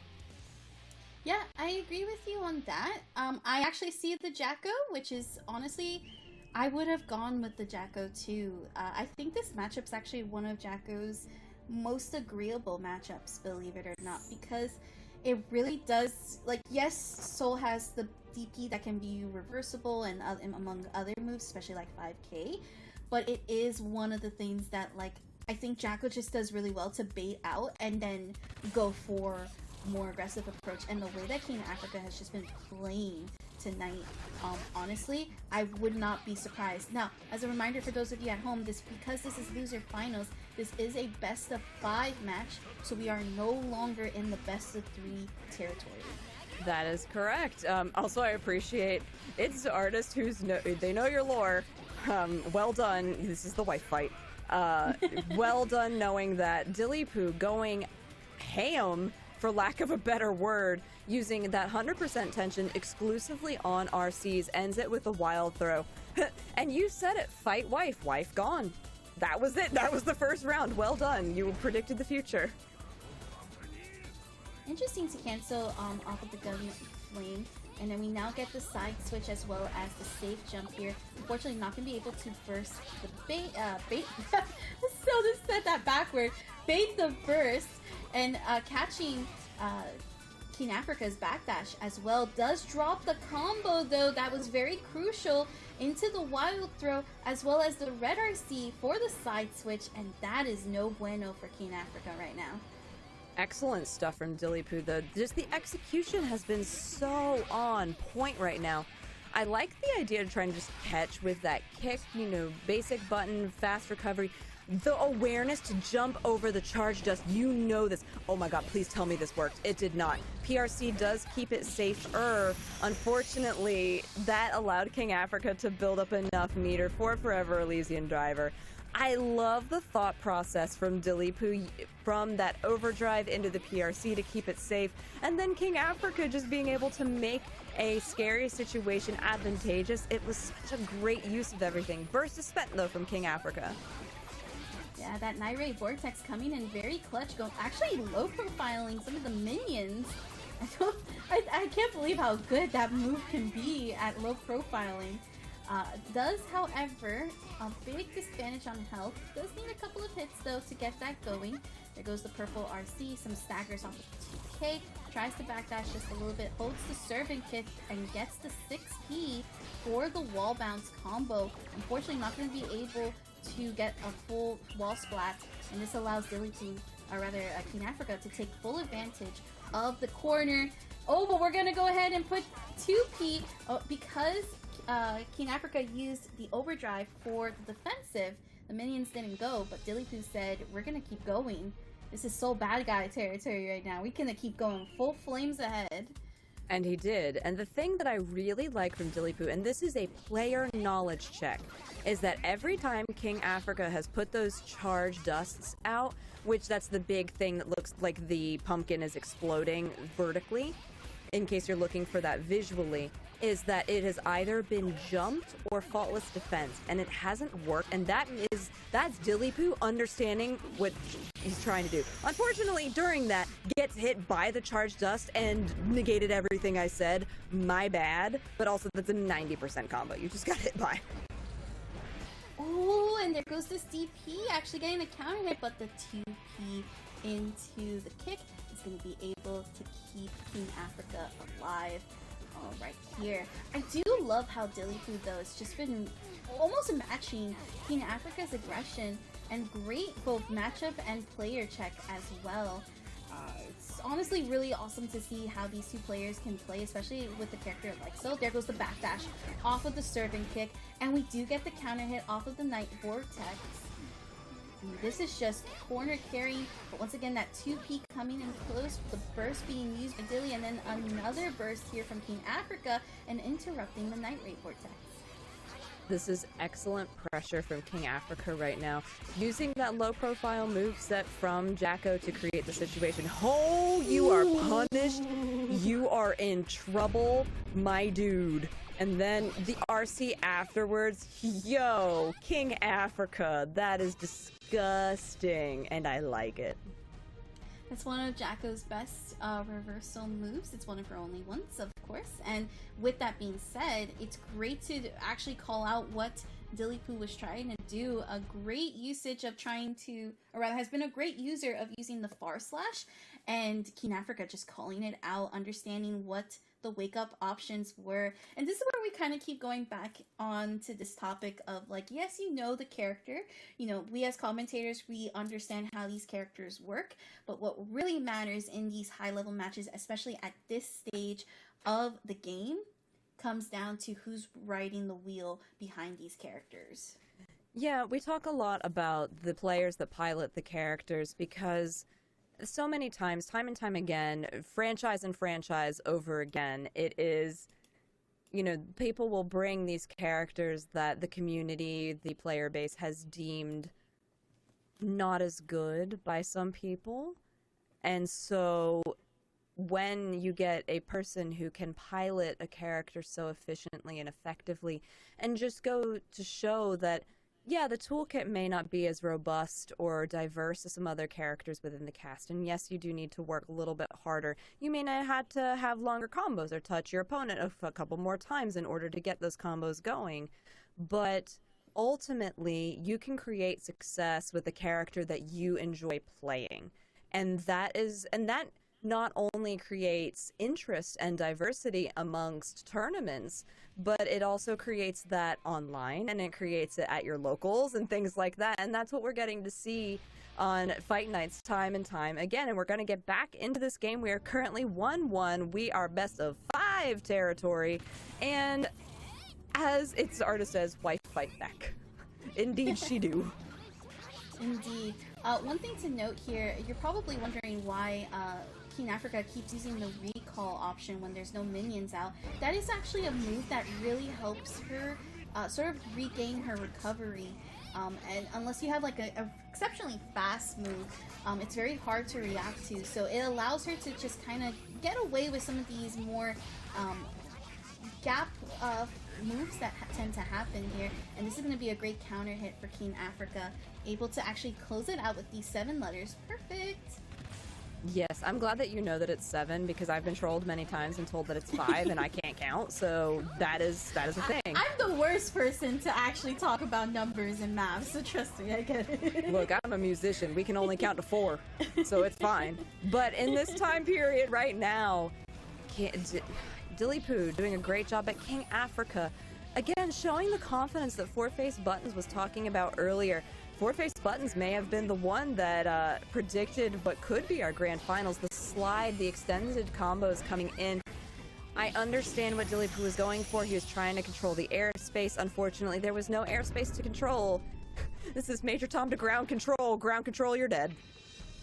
Yes, and what a fast match, too, as we do see King Africa going up 2-1 right now. One thing I really love here that we will probably need to see Dilly do in terms of adjustments is the fact that there's moments where Soul is trying to apply pressure off of the ground and begin, I believe it's after like Vanderbringer or something like that, where King Africa is actually just responding with the 2P into the 5K and actually doing an exceptional job in stopping some of those, I would say, gimmicks in these manner. Tries to get the wall bounce combo with the kick. The minion, though, saving a little bit here from King Africa, but unfortunately, Dilly is going to be able to get their own wall bounce combo and get the wall shatter, trying to even up these health bars at the moment. But there goes the grab into the red RC. Oh my goodness, so much positive tension. Trying to backdash out of the PRC from Dilly is going to spend the RC there, going to close it out. What I did like from King Africa was that really assertive blue RC that was used right after the transition into the grab. Because Jacko's grab animation is incredibly ambiguous, it's really useful in that kind of situation. We did see the burst get spent by Dilly that got him into this whole corner situation. It reminds me of this show. It's like, you might be wondering how I got myself in this situation. I spent my burst. And buddy, this is gonna hurt a whole lot. Quite a lot, actually. You're probably wondering why didn't Dilly actually press the button here, and you know why? Because he didn't have the resource. That the only way you're going to be able to get out of that is if you try to risk for the DP and hope that they're not confident in their gapless strings, or you go for the YRC to be able to get out of that. That is actually one of the reasons why Jacko is probably one of the best characters in the corner, just to apply damage and pressure. King Africa is inside Dilly head right now. I mean, 100%. honestly, like, even in that, so King Africa, minute 1, spent a burst, wasn't the greatest, didn't matter, has been doing counter hit after counter hit, has been setting the minions into explosion mode, which just exudes confidence. And just like that, 2 perfects later, not in this round, but in 1 per game, is able to close it out 3-1. And as Four-Face Buttons predicted, we'll be going on to our winners, or actually our grand finals in the upper half of the bracket against Column. But Dilly good stuff, my guy. Getting third, very good stuff. GG's to both players. And honestly, a round of applause on the Soul. We haven't seen a lot of Souls, with the exception, of course, Umisho and more into these top 8 brackets. And it's so good to see and really be able to see a player have such like a master class on the protagonist of the game and do such an exceptionally good job with the character too. Again, this is a character that, you know, a lot of people kind of forgotten because there's so many other good characters in the roster that you're kind of like, oh, it's just Soul, but he is still very much a problematic character that you kind of need to have that level of fortitude to do so. And then, of course, congrats to King Africa to secure a minimum of a top 2. It is time for the run back against Column. I'm curious. I'm curious how this is going to go down. I would, if I was King Africa, go ahead, stay with the Jacko. You're experiencing a lot of success rather than go to the Asuka. The surprise is no longer there. You know, you're not going to bring out something new unless you were labbing it in between. And my friend, you've had no time to lab because you've been playing this entire time. I will say, going back to the four-faced King Africa stuff, because I was taking a look at the bracket from last month, and it was four-face in King Africa in finals. King Africa took it 3-2, reset the bracket, and then did 3-2 again. So I guess there was some validity to all of that statement.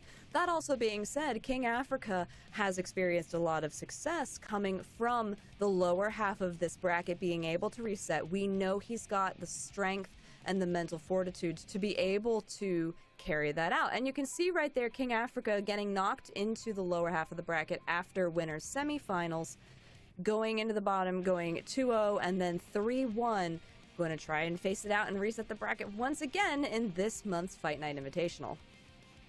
Yep, and of course, if you're just tuning in and you're kind of not familiar as to how these double elimination brackets work, everybody on this bracket has had 2 lives. They go into this bracket with these 2 lives, and if you get knocked down or if you lose one of your matches on the winner's side, you get knocked down to the loser's side. But what happens here in Grand Finals is Colum only has to win 3 matches to be able to secure this match. However, if King Africa is able to win 3 matches against Column, what's going to happen is we're going to initiate the bracket reset, which will then put Column on the loser's side, and now King Africa is going to have to win another 3 matches. So for King Africa, this is going to be a long call. For Column, it's only those 3 matches. Right. I will say, as I've been very transparent with how I've been spending my channel points, I put 9.5K on King Africa. I will not lie to you.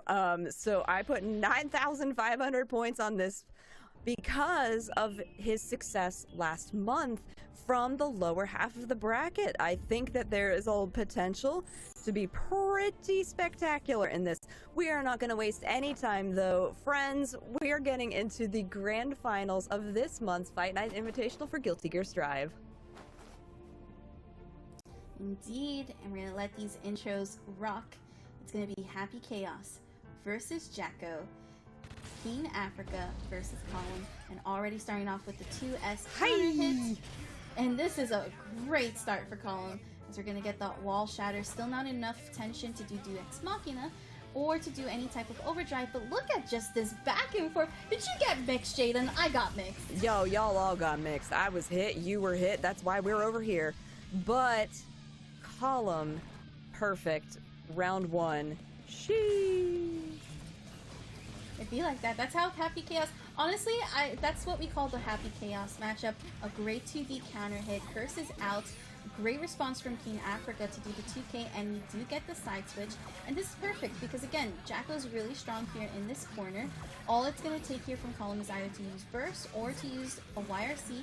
Faultless Sequence does help in these situations, but again, that is going quickly. There goes this YRC to take away the minion, and trying to do a jump shot, but unfortunately, King Africa, in their favor, is going to get the Elysium driver. I like that idea from King Africa. It was solid. The distance that Forever Elysian Driver closes is very deceptive. It is an incredibly long range, so it's actually a much safer move than it looks like on paper. But with that, going to get an early burst out from King Africa after all of that.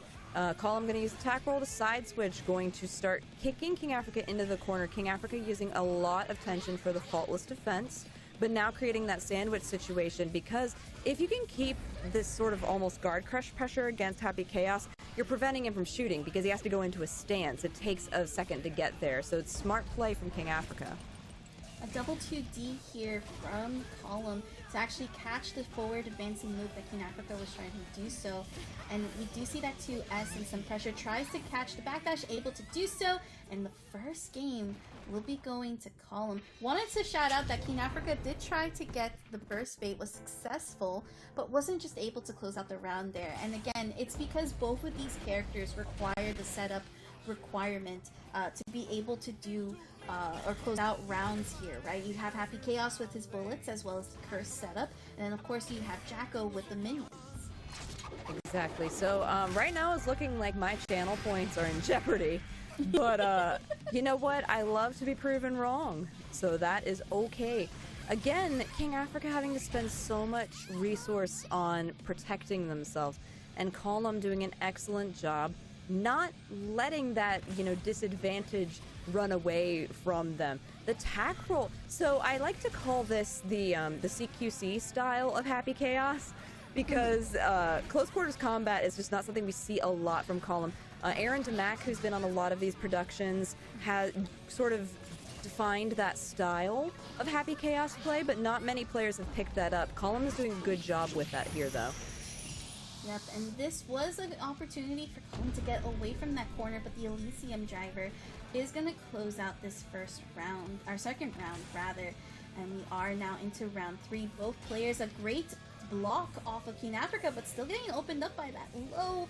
That is where you have to kind of be careful, because once you hit the clone, it does count as if you hit him, and it is a high recovery chance. But this is a great pickup, and actually able to get almost get the corner wall carry. Column having to use that burst. Gonna use Do Ex Machina to see if King Africa touched a button. King Africa is too far away for a punish, and we are gonna see that curse go out, and once again the roll coming in very clutch. King Africa using the burst, but purple RC to get in time to block the Do Ex Machina, and this is not looking good for Column. No, it is not. This is, yeah. Ow. Oh, the sound design in this game is spectacular, but sometimes it just hurts your soul. Like, oh, that was painful. Okie dokie then. Okay, so we are now at... Ooh? Well, we're back into it. Okay, it's 1-1. That's what I thought. I just wanted confirmation before we went into that. King Africa playing incredibly strongly at the start of this third game, creating that pressure that they are so well known for. The YRC, like you said, Saki, I'm glad that you pointed out that the RCs can break those minions, the servants, because it's an important way to notice that that's taking a tool out of Jacko's kit. But, she got legs for days, and she will kick you into oblivion, and is continuing to do that. Oh, 100%. And honestly, I'm glad that Column did not use the burst in this situation, because it would have been very difficult to come back. Again, both of these characters require multiple hits. And honestly, for Column, it's coming down to how to manage these minions at the full screen and then sort of recover back that Happy Chaos game plan. And King Africa has just been fantastic.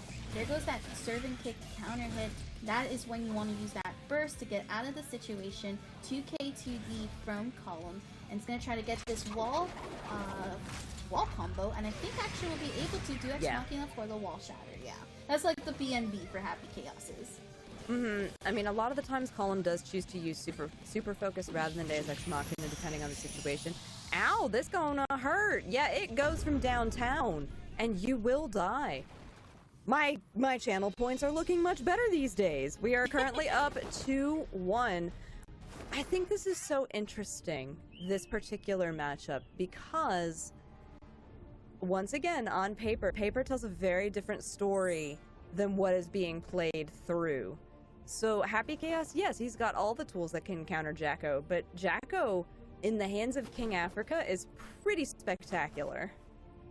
Oh, I couldn't agree more with you there. Like, King Africa's just been doing a fantastic job with Jacko, really showcasing how this character is very much a strong character.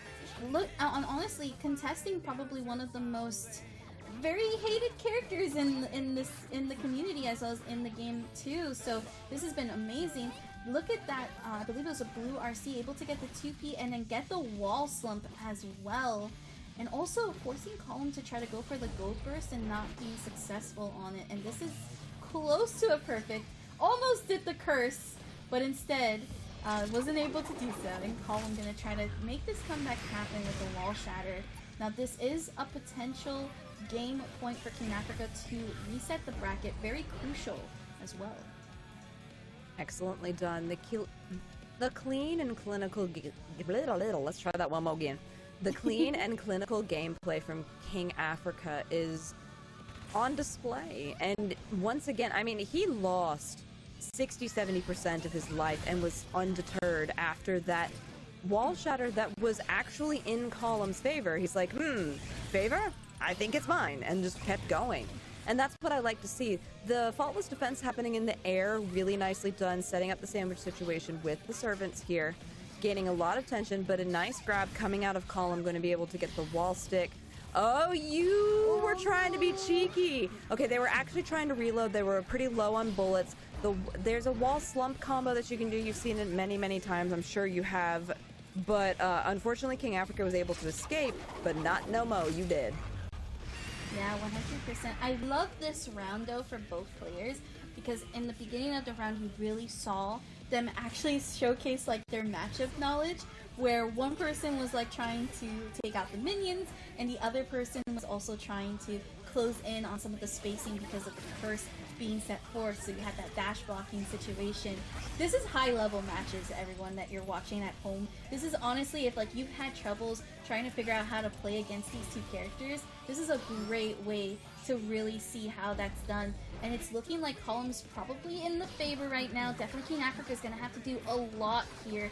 No resource except for the burst is happening, trying to bait out, but there goes that YRC, which is coming crucial, and we're going to get the grab. Unfortunately, it's not going to keep the corner, but there goes the Elysium driver, and this might be enough. Not quite, no, it's and not he was too far away from the wall. The burst, the worst, and unfortunately you went for a grab right afterwards. That was a desperation grab. That's exactly what that was. King Africa, though, completely aware and will be resetting the bracket, bringing us to a clean 0-0. Let's go, King Africa. You know, it's interesting how you won your channel, well, kind of won your channel points. If we had to, like, yeah, if it was by, like, by matches, you would probably have won your channel points. But, you know, I feel like this is just another repeat from, I believe it was last month that you've been mentioning, how King Africa, this Jacko just does so well against Happy Chaos. Yes. King Africa is so incredible. Just the way that he is able to play so consistently, the game plan is good, the game plan is strong, and we just see time and time again the success. Now, does Column let King Africa, who clearly lives very rent-free in a few players' brains, does that happen to Column, or does Column make the adjustment? Because right now, they're playing similar pacing. There's not much that you can do as far as tempo is concerned, but you need to start outplaying some of this ridiculousness from King Africa. Yeah, and also, too, closing out your games a little bit stronger. Some of your decisions has to be more focused on honestly ending it, especially if it means that you have to use all of your resources, like your bullets, like your meter. You know, sometimes it's those decisions that when you try to reset and regroup and even stylize a little bit, you're definitely costing yourself in the game. But we do have that curse out, so that allows Column to just go ahead and shoot at full screen and with no issues whatsoever, and that's going to take the first round. I liked that Column used the super focus there rather than Deus Ex Machina, because he knew he only needed a couple of shots, and Deus Ex Machina was actually a bit more risky in that situation. Big counter hits coming out from Column, forcing King Africa once again to use the faultless defense, but that ambiguous grab animation is going to allow King Africa to get back in control and put Column into the corner, and the chip damage and the risk gauge was huge. Oh, a big chunk taken out because Column got hit. A lot of damage. Wall splat, get the shatter, you live with a sliver. This is King Africa's round to lose, and then that low profile kick is going to close out that round. It's a great safe jump. Not only is Shaco's safe jump a multi-hitting move, but it's almost like instantaneous that she can just go into that 2K. So it's great stuff. Also, that 2K coming in clutch against the clone, it is a great button for her to just kind of whip out and allow herself to like really focus up here.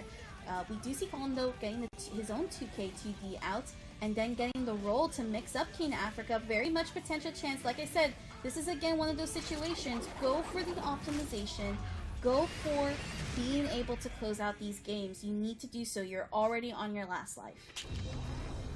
I mean, that's something, and this is, you know, no matter what fighting game that you're playing, if there's an opportunity to close up round, do it.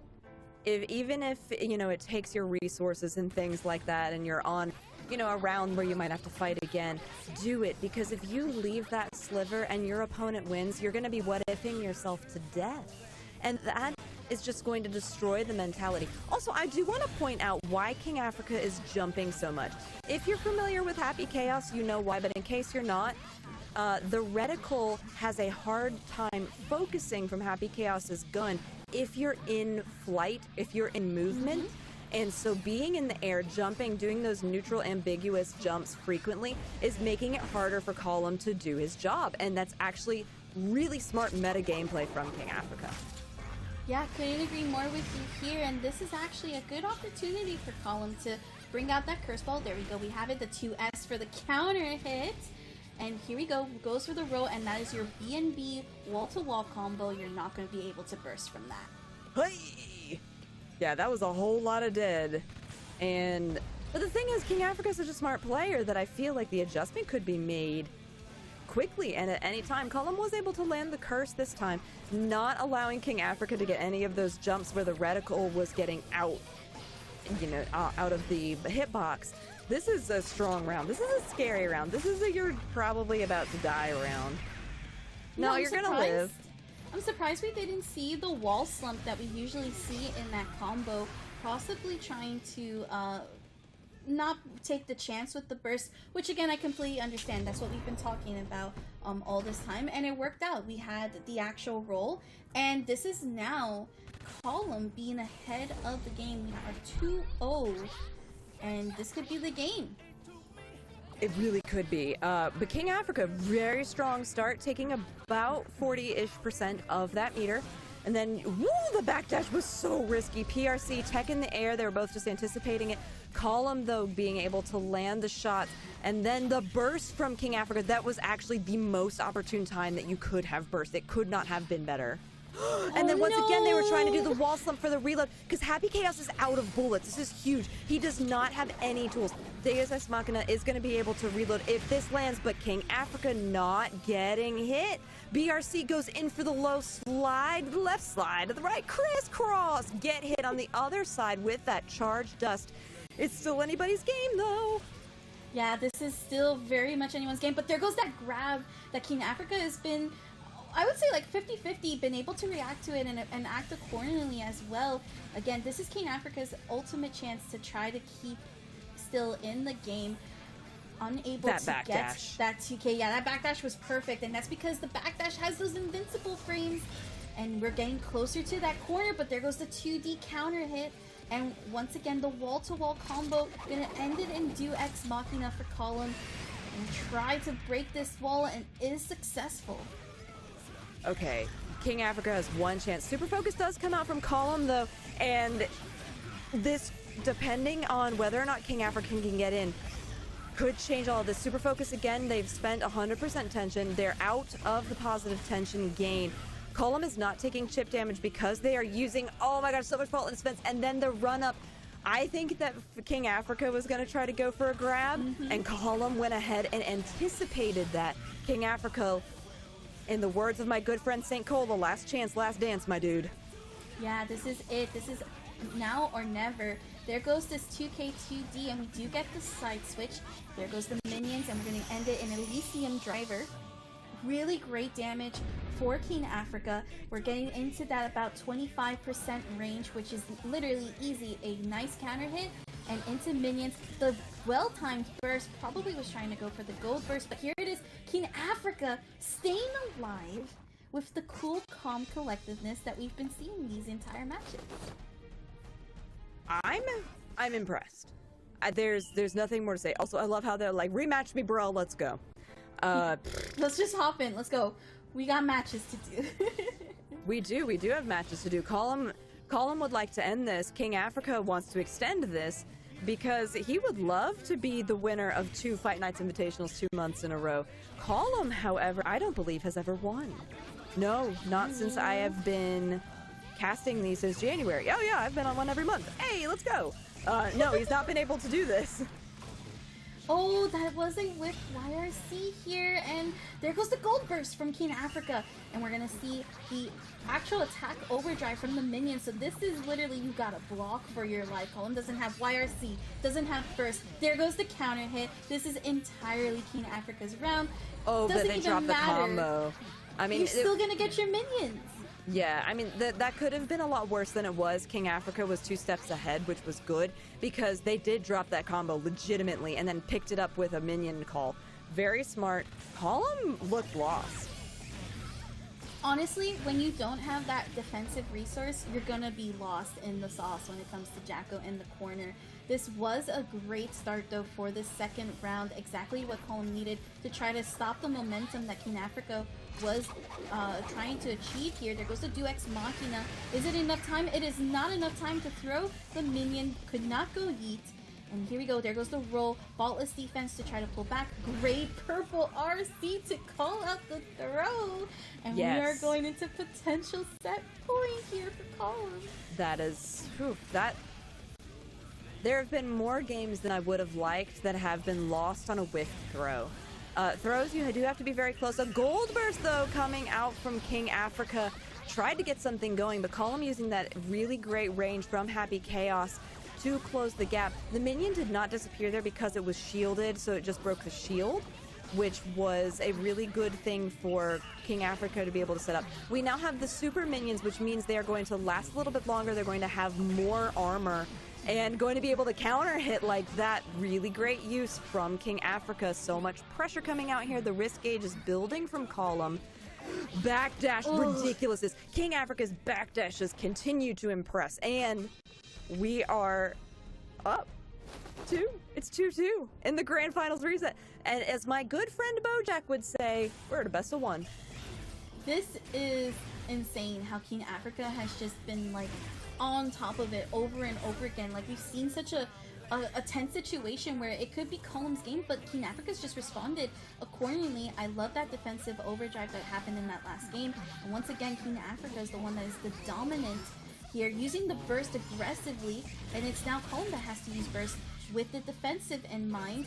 Purple RC still getting hit by the forward 2D, and there we have it. Goes for the roll to try to get the wall B&B, and this is going to be able to not wall splat. Actually, it's going to have to not do. And now Hello, we're neutral and Guilty Gear? Yeah, you gotta play your neutral. Let's show it off. Okay, really important to note that Column put themselves in danger state. If they had continued backdashing anymore, they would have been in negative tension, meaning they would lose tension.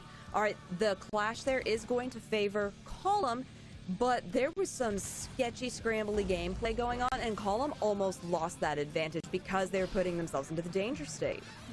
Yeah, this is one thing that I've noticed from Column, is that every time it gets closer to that win, it's almost like they panic just a little bit, and thankfully winning those scrambles has been beneficial. But again, Team Africa, they're going to go for that Elysium driver, has resources for sure, tension, positive now bonus happening, and then of course the burst coming back for Column just in time. There goes the YRC, tries to do 2P into 2S to get the gunshots. Goes for the roll, but King Africa is going to respond to it, knows when to throw on it. King Africa is playing out of their mind. Oh my gosh, though. So this is the final game, final round. We can physically have no more games. We get a big burst coming out from King Africa. The catch on the air, that was incredible. What game sense to be able to have. The burst comes out from Column because that was about to become unburstable. He could not have waited. Super focus comes out, tack roll to side switch. Jacko does not care, and you're going to get a huge counter hit. Oh no, dropping the combo in between does bring out the minion, though, sets it up 2P into the minion bounce. Column trying to get out of this corner, or rather try to avoid the minions as much as possible, and jumps in place. But there we go, true 2K2D, there goes the clone, but the forward 2D is going to take it out. No counter hit, or rather counter hit, but no optimization on it, but the minion takes out Column, and in an incredible Game 5 bracket reset, King Africa is going home as your August PlayStation Tournament's Fight Nights Guilty Gear Strive winner. What I loved about that last moment is that what won it was a double backdash. King Africa double backdashed out of the range of Happy Chaos. Due to the confusion that movement caused, it allowed King Africa to get the minion out, and then Column was trying so hard to get something going, and King Africa was like, throw the minion, and they died. Also, I had no channel points and now have 18.9k because I put them on King Africa. Let's go! So not only did you try to use your channel points and to empty your channel point wallet, you earned more because you went ahead and bet on King I Africa. did. I now That's have crazy. double the channel points that when I started. But you know what? We take those. Wonderful, wonderful Fight Night Invitational that we had. These happen every month for Guilty Gear Strive, and look, I'm gonna say it now, you're not gonna want to miss next month's, because by next month, our latest character, Johnny, will be part of the cast. He will be legal for gameplay by the time we have this, based on previous calendars. And if you don't know, Johnny will be joining the cast on August 24th, along with a major rework of many characters and many system mechanics. That's going to be next Thursday, August 24th. Will be ready at during Pacific Standard Time, so you're gonna want to get that. But before we go any further, let's talk a little bit about the bracket and how it's shaped out.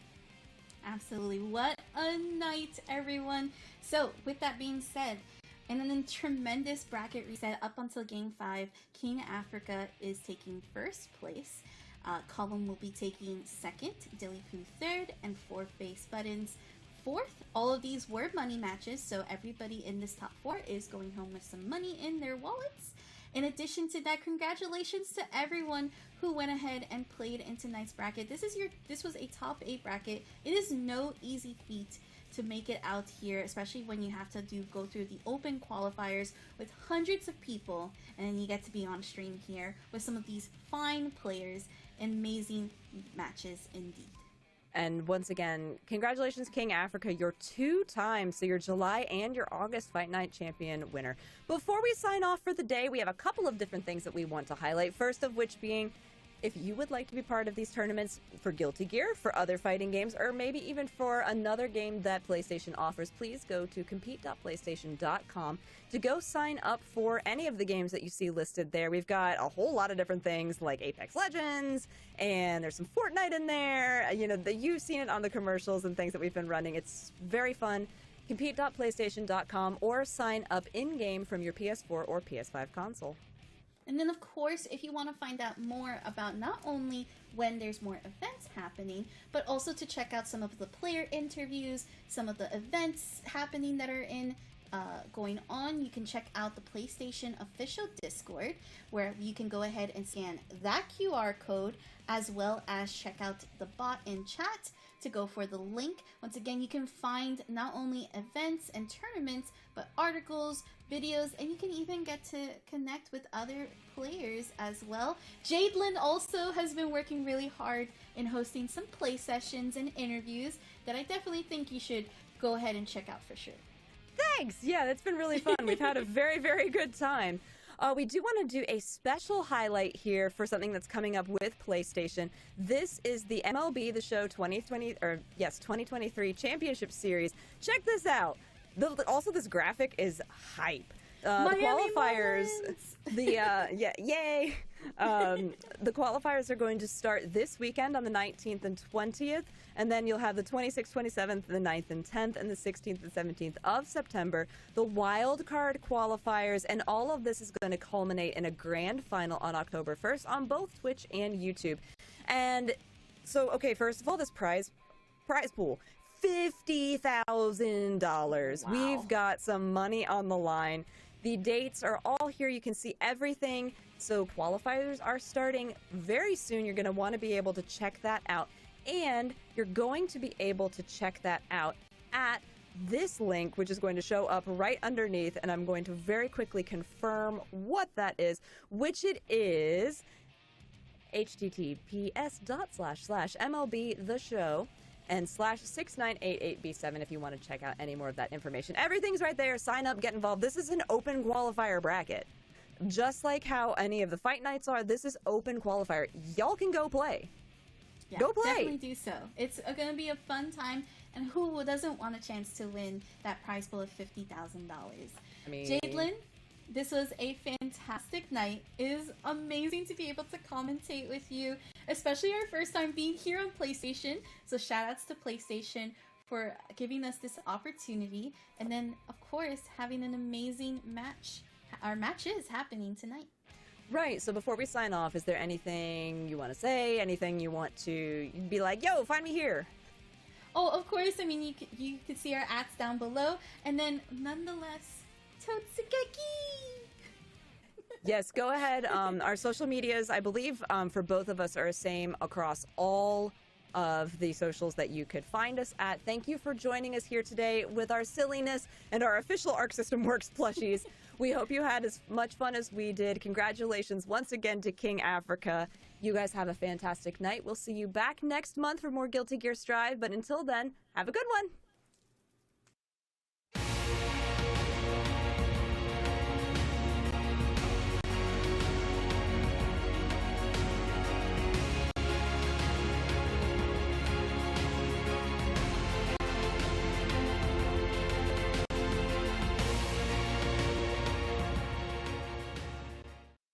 PlayStation. I drift tonight, carried by the waves. I will just be a black sea. I drift tonight, a finite one. And the infinite one. Carried by the waves. It took me